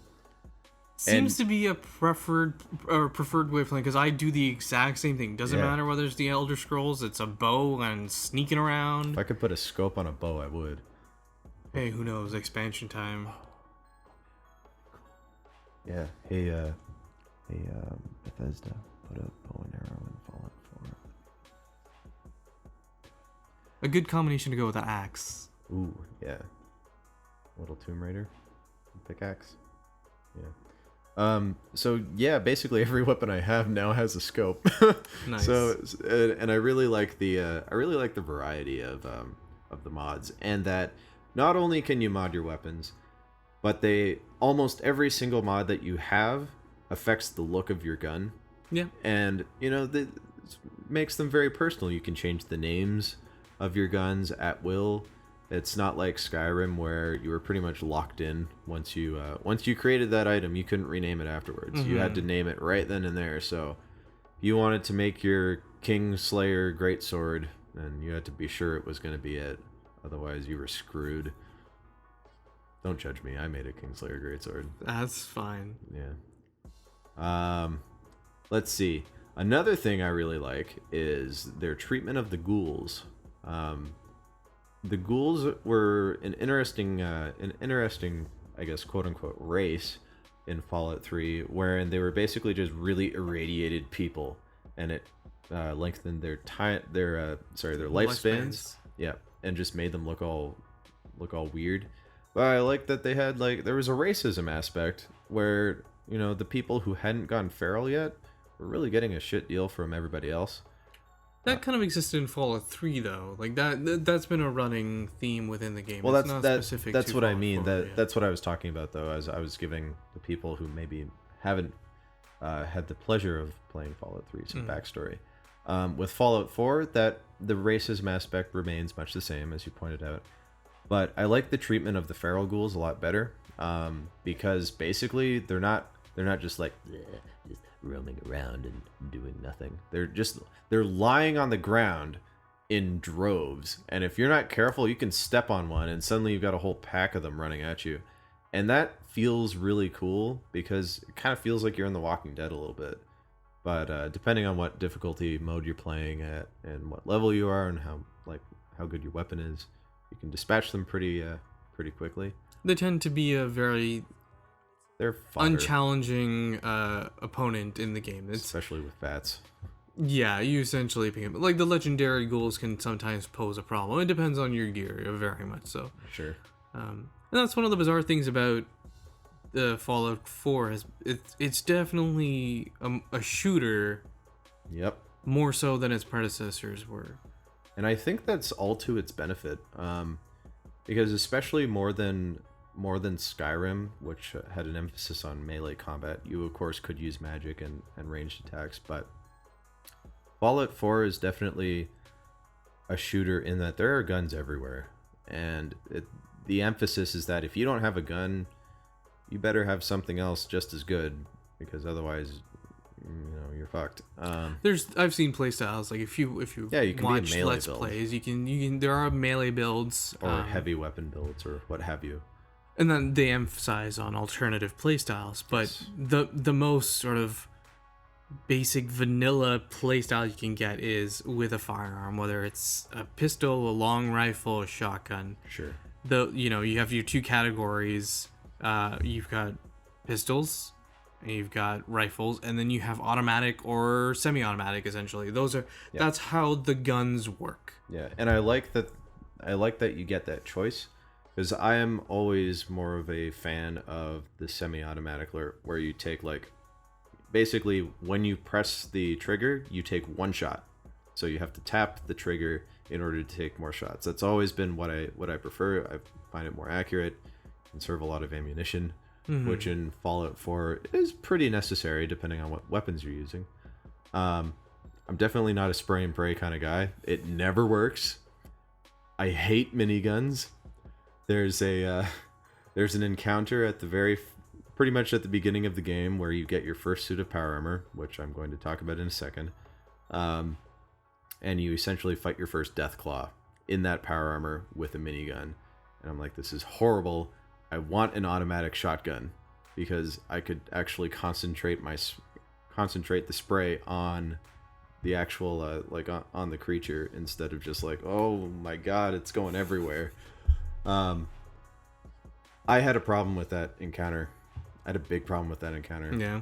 Because you blow your load almost immediately introducing a Deathclaw right off the bat. Yeah. Because you don't really go anywhere after that with the Deathclaws. I mean, you get Deathclaw alphas, you get bigger ones. They don't pose as much of a challenge as what I've found later in the game, especially once you start perking up your gun abilities, like your rifle ones. Sure. Where a shotgun can do, excess of 200 points of damage in a single round. The other thing with that is, you get your first suit of power armor pretty much right off the bat, and I still have it. I've completed the all the pieces and stuff. I've modded them as much as I can at my current level. I don't, and I mean, I'm glad I have it. I'm glad I have it in the game. But for a stealth-based character, it's completely superfluous. And the only time I've ever used it, in excess, is when I went to the Glowing Sea at the very southern reaches of the map. Have you been there yet? Yeah, I've done that part of the quest, but I wore a hazmat suit which offers you no protection to damage, just radiation. What I ended up doing with that is I wore power armor that I specifically modded to increase radiation resistance. Yeah. So that did me pretty well. Also, for some reason, I really liked tromping around in power armor in that irradiated wasteland. It kind of felt like you were in a spacesuit. It kind of felt like Alien a little bit, where do it in the hazmat suit. The challenge goes way up. Yeah. Oh man. Yeah. Ugh. I have the hazmat suit, and it offers absolutely zero protection from none whatsoever. I got taken out by a legendary ghoul right away as soon as you walk up to the entrance to the glowing sea. Yep. This bitch slaps you, and then your health right, is gone. Yeah. You're going right across the map. Oh man, good game though. Excellent sequel. I really like that your character actually speaks. I have issues with that. Oh? Yeah. Let me know. What are they? Well, why don't you continue with yours, and I'll tell you at the end. Okay. Well, I'll tell you why I think it's good. First off, because a big problem I've had with Bethesda's previous games is that you spend so much time making your character look cool, and you work a lot on what they look like. Their hair. For me, my characters always have beards. Unless they're women, there's no option for that. But you like in Mass Effect, as an example, or Dragon Age Inquisition or something like that, you want to see your character do stuff, and you want to see your character interact with other people. That's it's a very cinematic thing. Right. So I appreciated them trying to put that in, but what's what's your issue with it? So with Fallout 3, and I haven't played New Vegas, so I only have the point of reference for Fallout 3 and the Skyrim games. Basically the same. Or the Elder Scroll games, right? Yeah. Your dialogue options, because they were never voiced, essentially what the script was is what the script was. So if your character's, saying, give me 30 bottle caps for that, that's essentially what's being said. That's what they're saying. They're and saying, the voice give me is your 30 own. bottle. You can choose, you can imagine for a role-playing game, right? You can fill in the voice of the character yourself. Okay. When you have a voiced character, now it's not your character anymore. This is an entity that exists. It's like why Link is not a voice character from the Legend of Zelda series, right? He doesn't add dialogue to the conversation. He is a receptacle for you to play the game through. When you're playing an RPG, in some cases, I would love to not have that option of dialogue where it's just choose from a list of what you want them to say, and you essentially fill in what the character's saying yourself. Okay. Also, the dialogue is massively incorrect and gives you no idea sometimes what you're going to say. That did take some getting used to for me. Playing on the PS4, what I found is that essentially you have three options for what you're saying. You either say something you say something nice, or you say something meh. And then you've got the triangle option, which is you just want to find out more information. Yeah, it's investigate. Yeah. In terms of conversation options, Mass Effect definitely did it better. Although I guess you still run into the same problem with when you're playing Mass Effect, you are Commander Shepard. You're not you. You're Commander Shepard, regardless of whether you're male or female. But that's always implied in the game. Doesn't matter what what name you give your character. That's true. They are always referred to as Commander Shepard, Yeah, male and female. That always made me laugh. Was that I've got my Lexan Shepard, and it was really only useful for determining which save file I was using. Which, I mean, whatever. You get called Shepard by everybody. Yeah, and even your spouse. Towards the end, it's like Shepard, and like that'd be like my wife calling me Rodway, or like Mel calling you Taj. Hey, What's some up, people are Taj? into that.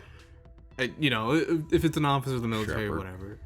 But yeah, that was one of the awkward things. Like the characters never, you choose your dialogue options and you don't get what you're expecting. It's like sarcastic, and I was like, it's like, what? How does that like positively or negatively influence this? Like, I don't know what this will do. I don't know how the character will respond because it's not giving me the stats that the old games gave you. It would give you a percentage of success rates for certain dialogue options, especially if they're based in like intimidate or charisma. In this one, you get a color code. And you don't really know. That screwed me up like the first 10 minutes of the game, because I didn't realize that you got color coded options. I actually changed my HUD color to the same yellow as that option, and I was like I was picking basically options at random, and sometimes it would be like, oh, you got really good charisma, and I'm like, oh, you get bonus XP out of it, yeah. And I was like, why does that happen? And then I guess I looked up like a wiki for something, and it showed like a conversation tree with one highlighted, and I was like, oh no, what have I done? And that's a bizarre thing with the game design. Like Bethesda's games are buggy as shit. Like we're not gonna. There have been more times where I've drawn my gun and nothing's come up. It's there, but it hasn't drawn the weapon. Yeah. Or I'm stuck in camo mode, even though I'm no longer sneaking. I'm just invisible until I interact with an object. Like the game's not optimized. It's gorgeous. It's hard to do that though, because they make such big games. But you have franchises like Dragon Age or Mass Effect where the scope is Dragon Age is pretty buggy. Is it? I've just started playing Inquisition, so Inquisition parts of it are pretty buggy. To be fair, I probably played like maybe an hour, and I did kind of find my first bug. I jumped on something, and my character just started floating, and because they entered a conversation at the same time, so they were just like Spider-Manning the entire time, just floating in air and just like gliding around. There's a lot of that happens. Granted, I was playing Inquisition on the 360, so I don't know how it holds up on the PS4 or Xbox One. I'm sure the porting's gonna be the same, so some of those issues will still carry over. Probably. Though it has a great and really gorgeous character creation. Yes. Like I've not seen one this good. Like I thought Fallout 4 had a good character creation system. No, Dragon Age did it better a year ago. I'm nodding. Yes. Yeah. It's and it's also super nice because they brought back the multiple races. Yes, which was a huge relief because I was not a fan of Dragon Age 2. No, I don't think anybody was. I mean, I know people that's the only Dragon Age they've played and they love it, and I'm like, I guess as far as like, you know, a fantasy game goes, it's pretty good, but it's not great. It's fantasy effect. They tried to make Mass Effect into the Dragon Age universe, which at the time I was really happy about because I fucking love Mass Effect, so give me more BioWare, give me more. Yeah. But, you know, they kind of shot themselves in the foot with having it only be about Hawk.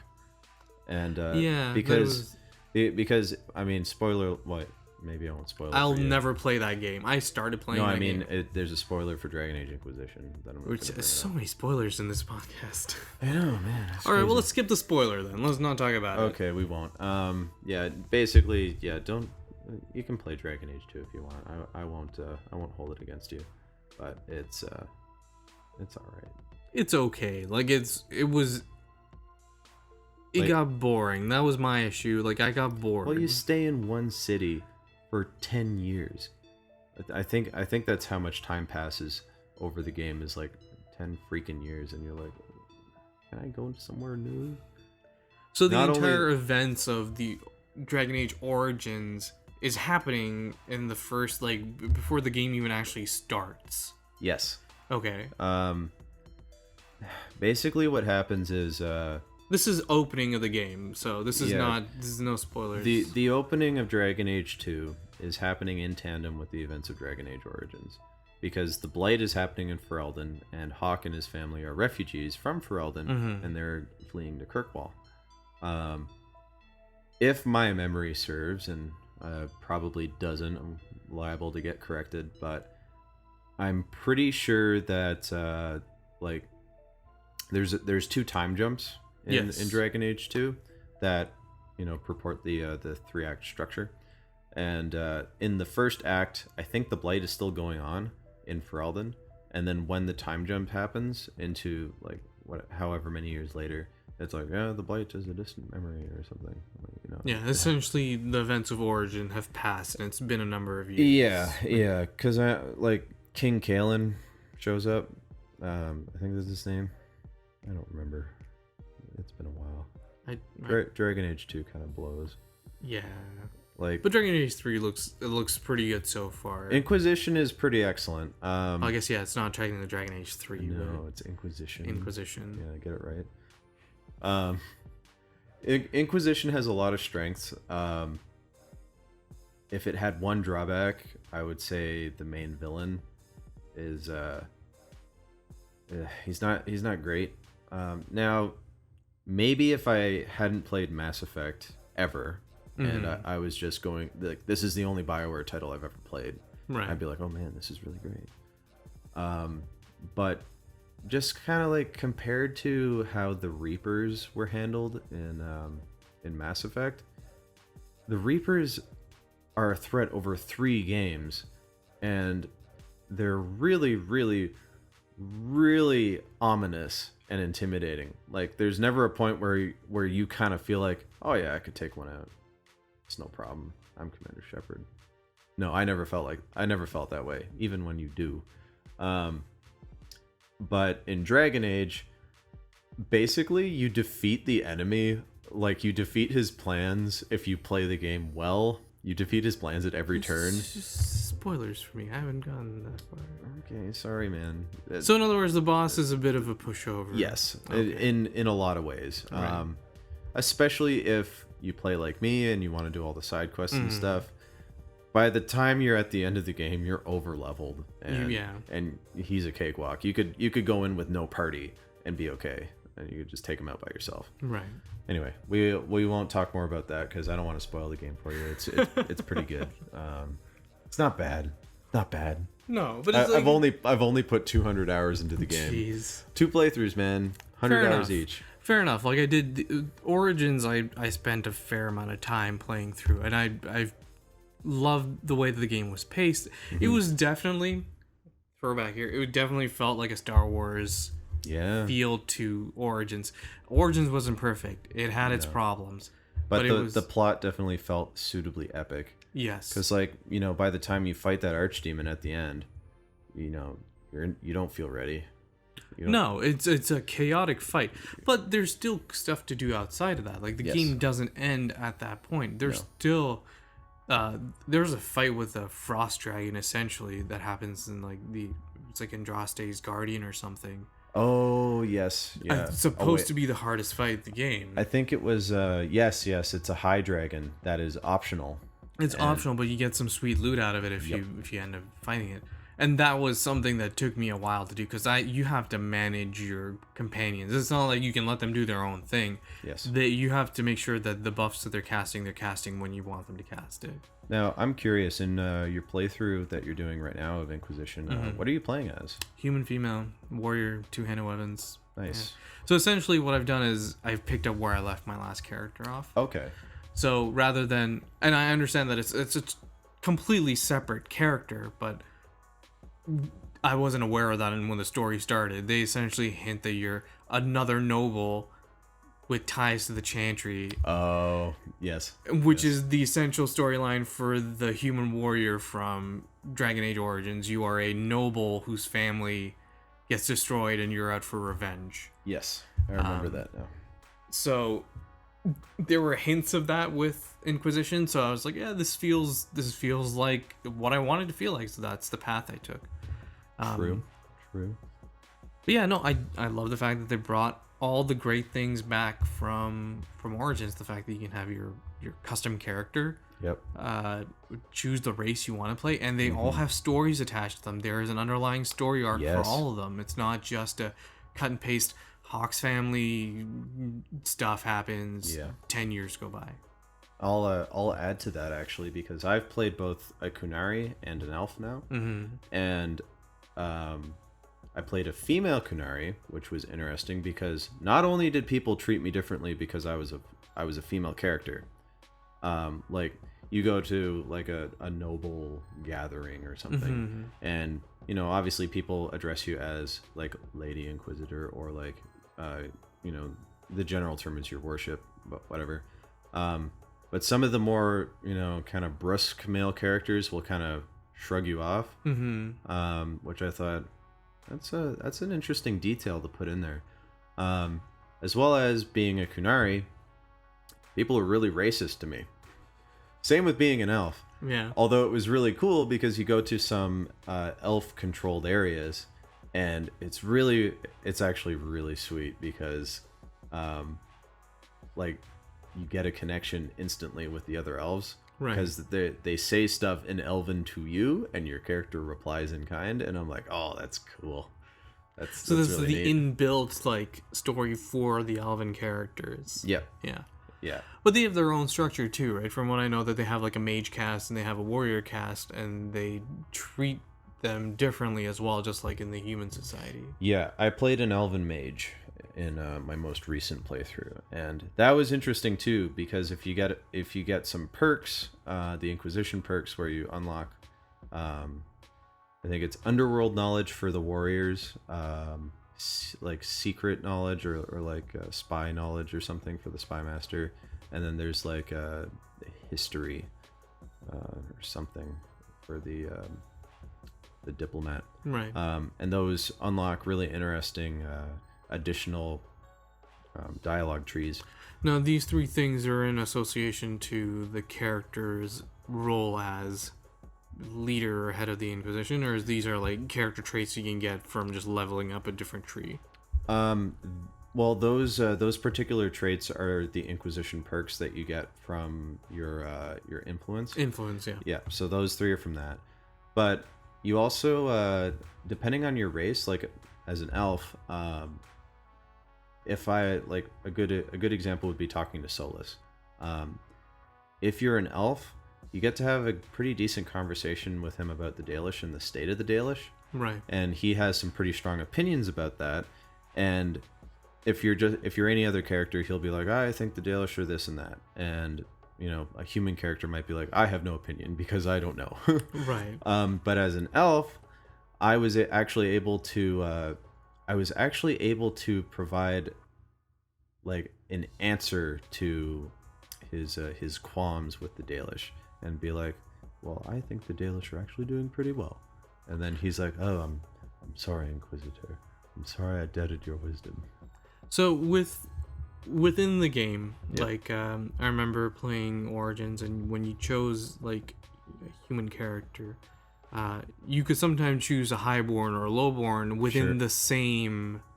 I believe the warrior could be either or, but the rogue was definitely you could only be lowborn. Yeah. Um, I don't know if I don't think there's any difference between classes in Inquisition. I'd have to look that up. I don't know. okay. I don't think there is. I think the only thing that kind of plays a factor is, and this is also really interesting too, is when you get to a high enough level and you progress to a certain part of the game, you unlock like a specialty class that you can put points into, Right. and you get 3 different trainers that will provide you with 3 different paths that you can take, and you can find out about these different paths. And depending on which one you choose, certain characters that share the same class as you will like either congratulate you on choosing what you chose and be like, oh, that was a really good choice, you should feel proud of that, or be like, I don't know if you should have chose that, it seems kind of lame. My choice being the Knight Enchanter, with my mage, which was really cool because Vivienne is also a Knight Enchanter. That's her advanced class. Right. So we were the same, and she was like, I do approve of your choice, my dear. And I'm like, oh, thanks, that's nice. So it's little details like that that make the game really good. The devil is in the details in BioWare, and Bethesda for that matter. They pay attention to the details in all the best ways. A lot of the lore is hidden within the conversations or the notes or the literature within All the the world. codexes, oh my goodness. Yeah. Actually, I have a short story I'm going to share with you about Mass Effect. The very first time I played that game, I did not read any of the codexes. And it was one of the very first 360 games I bought. So I really had no idea what to expect, because up until that point I'd just been playing Nintendo games. I had no real experience with like these massive RPGs. They were still kind of a relatively new thing, I guess. You had a lot on PC and whatnot, but that's neither here nor there. So I didn't read any of the lore in Mass Effect. I got through the game, made a lot of renegade decisions where, like, I didn't choose to save the council. Basically, I gave a lot of lip to the council because, like, why are you treating me like an asshole, you dicks? And then, Mass Effect 2 comes out a few years later, and I'm like, I'm going to play Mass Effect 1 again to kind of prep myself for the sequel, remind myself what it's all about. And one of my friends, who I'm going to give a shout out to, Kurt Ruffling, lives in Ottawa. Cool guy, best friend for a while. He played the game, and he said, Alex, did you read all of these codexes? They're fascinating. And I'm like, no. A lot of reading, Kurt. And he's like, just do it, man, you won't regret it. So I went back and I read them, and I was like, holy shit, so the humans have only been part of galactic civilization for like 20 years by the time that or it's like 35 years or something by the time Shepard is inundated as the first Spectre, the human Spectre. Yeah. And I'm like, oh wow, we haven't been part of this for very long at all. kind of feel like a dick now. Okay. Well, I read a lot of the codex like sort of on the downtime where I was like, I really don't want to get into a combat right now Or play on through an this elevator. story. Yeah, just like flip through, read stuff, and there's really interesting stuff like the war with the Quarian, not the Quarians, The Turians. The Turians. The first contact war. It's like lasted ages, and the humans barely survived. There's actually some interesting DLC in Mass Effect 3 called the Citadel DLC, where you get access to the Citadel archives. Right. And they have some holograms that are from the first contact war. And you also get some holotapes. It's what's his name? Anderson. It's Anderson's biography, essentially, that he's dictating to a person writing it. And he was in the first contact war when it happened. Mm-hmm. And to hear these stories about basically something that never actually happens in the game, it's just part of the lore. Yeah. It just happened in history, and they treat it as such. It's a really great way to establish like why a lot of Turians don't like humans very much, and also why when Garrus says, "Well, I'm not a very good Turian, Shepard," you know why? It's because he's working underneath. He's working under a human. And he doesn't follow the rules very, very well. They're about their ordered structure of their society, Yep, right? they're very, and he's very totally much a rebel. He's a renegade. Yeah, he's the renegade through and more through. so into the other titles of the game than in the original. Especially when he gets spoiler alert when he turns out to be Archangel in Mass Effect 2. What? And then he uses it as a pickup line in Mass Effect 3. That's really good. That's your when you can have a relationship with him, right? You can romance him. No, actually, it's in it's in the Citadel DLC. Okay. You actually encounter some female Turians, which was really cool. And you're at a bar with Garrus hanging out with him, and Garrus is grabbing a couple drinks, and he's like, "Hey Shepard, do you see that female Turian over there? I'd really like to talk to her. Do you think you could be my wingman?" And Shepard's basically like, "Tell her that you're Archangel." And he's like, "You see these scars? I got them when I was Archangel in Omega." That's pretty cool, right? And like Garrus has no game with the ladies. But oh man. I mean, that's just good writing. Like, no, the characters are so well developed in that game. I mean, I know you're a big fan of Tali. Well, yeah, no, Tally's great. Tali's great. The first moment she's introduced into the series, Yep. where you rescue her from their slavers. It's shadow broker agents. Right, because she has information and she wanted to trade it for think. safety. No, you know what? They're Saren's agents, who are pretending to be shadow broker agents, who were sent by Fist, the guy who used to own the nightclub Cora's Den, whom Rex shoots with a shotgun right in the face. Oh, Rex. Rex is amazing. Yeah, it was nice to see him in the second. No, because you have Erdnot Rex. You do that entire thing with Erdnot Rex in the second one, right? Well, he's not a playable character. Well, No. playable, quote unquote. You can't have him in your squad Mhm. in Mass Effect 2. You can in Mass Effect 3 in the Citadel DLC. He's available for a short time. Okay. He's not part of the main story. Well, he's not part of your squad. He shows up if he survives. If he survives the Excuse me. first game. The first game with Ashley Williams. I have my own issues about her. Although to be fair, she gets very good in Mass Effect 3. Yeah. Provided you choose her to survive. I couldn't get to the end of that game either. I definitely quit it halfway through. I was like, I can't play this anymore. The controls too junky for you? So Janky. Oof. let's talk just a moment about Mass Effect and sort of our histories, like our personal history with Mass Of Effect. course, the show is called Starchives. All right. We're allowed to talk about Mass Effect. I love Mass Effect. I hate Mass Effect. Oh boy. So Mass Effect, the first game, and it always seems to be this way. Like I loved Origins, hated Dragon Age 2. Okay. Mass Effect 1, loved it. Everyone's like, but it doesn't work. Like it's janky. Wait, you didn't like Mass Effect 2? Is that what you're about to tell me? Yeah, I didn't like Mass Effect 2 at all. Shut this show down. I'm not speaking to you. What? Okay, tell me why. Tell me why. Okay, so Mass Effect 2 just felt like a really long fetch quest. You're fetching companions, and then you're doing their loyalty quests, and then you go fight a boss. Like, that is the arc of the game. My issue with Mass Effect 2 is that essentially it's a fetch quest for companions. Okay. You go through, you have your original cast, you got your Garrus and whoever else you start off with, the new guy who doesn't know who you are. Oh, no, wait, that's Mass Effect 3, never mind. That's a totally separate story. But you have your, you have you're your... talking about James. Yeah. You have your staple characters. Man, don't be hating on James. James is lovely. Freddie Prinze Jr., man. Come on. Iron Bull in Dragon Age Inquisition. Jeez. Both sexy men.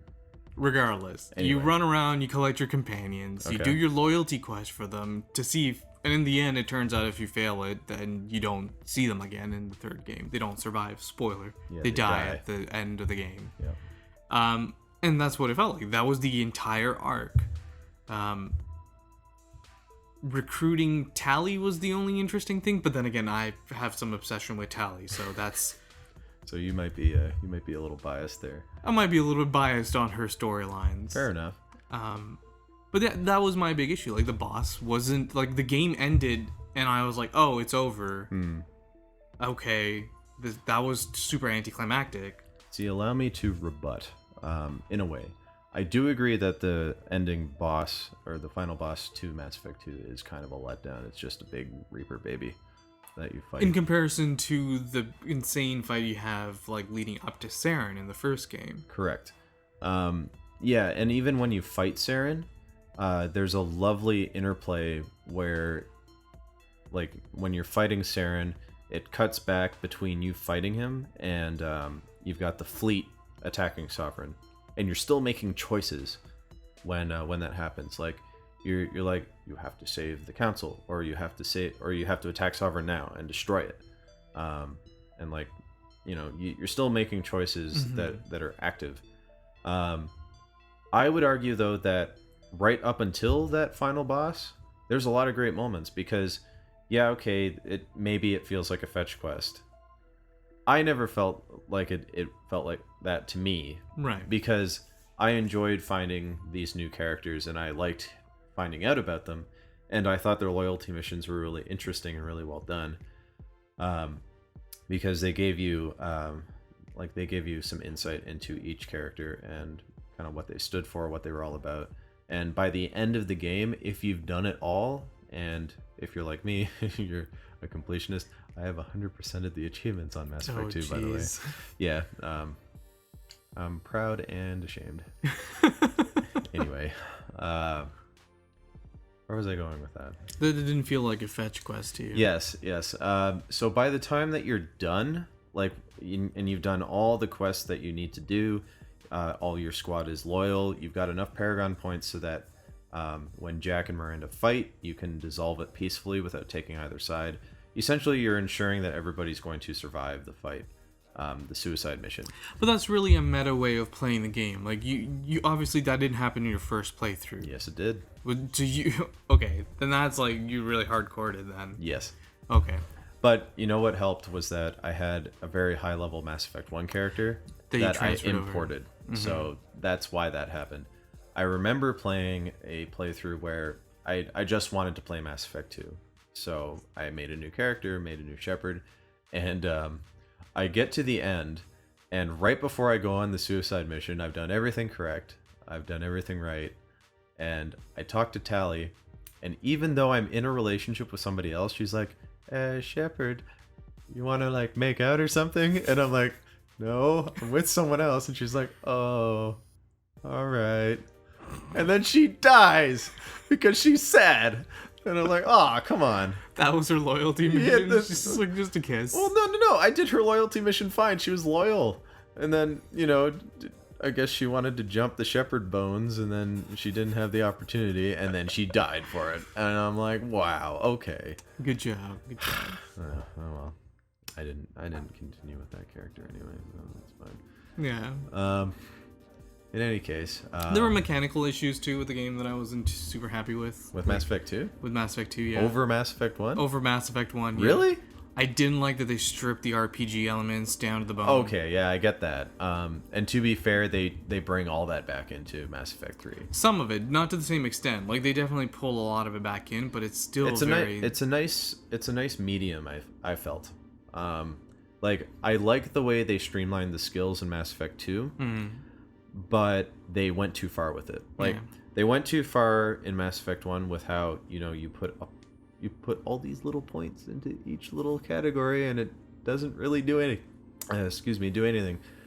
And then you go to Mass Effect 2, and you've got you put 1 point, and then you put the 2 points, and then you put the 3 points, and you get significant upgrades. Right.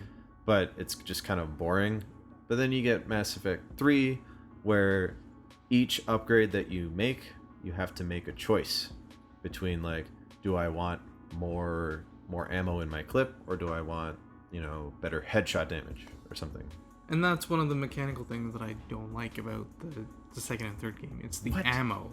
Well, oh. The first game had this really beautifully designed way of dealing with weapons and how they overheating, right? The overheating, and made it way more challenging at an earlier level where you didn't have the best guns, and they would overheat very quickly. Sure. So you had to conserve. So you had to conserve how you had to be more strategic in your fights.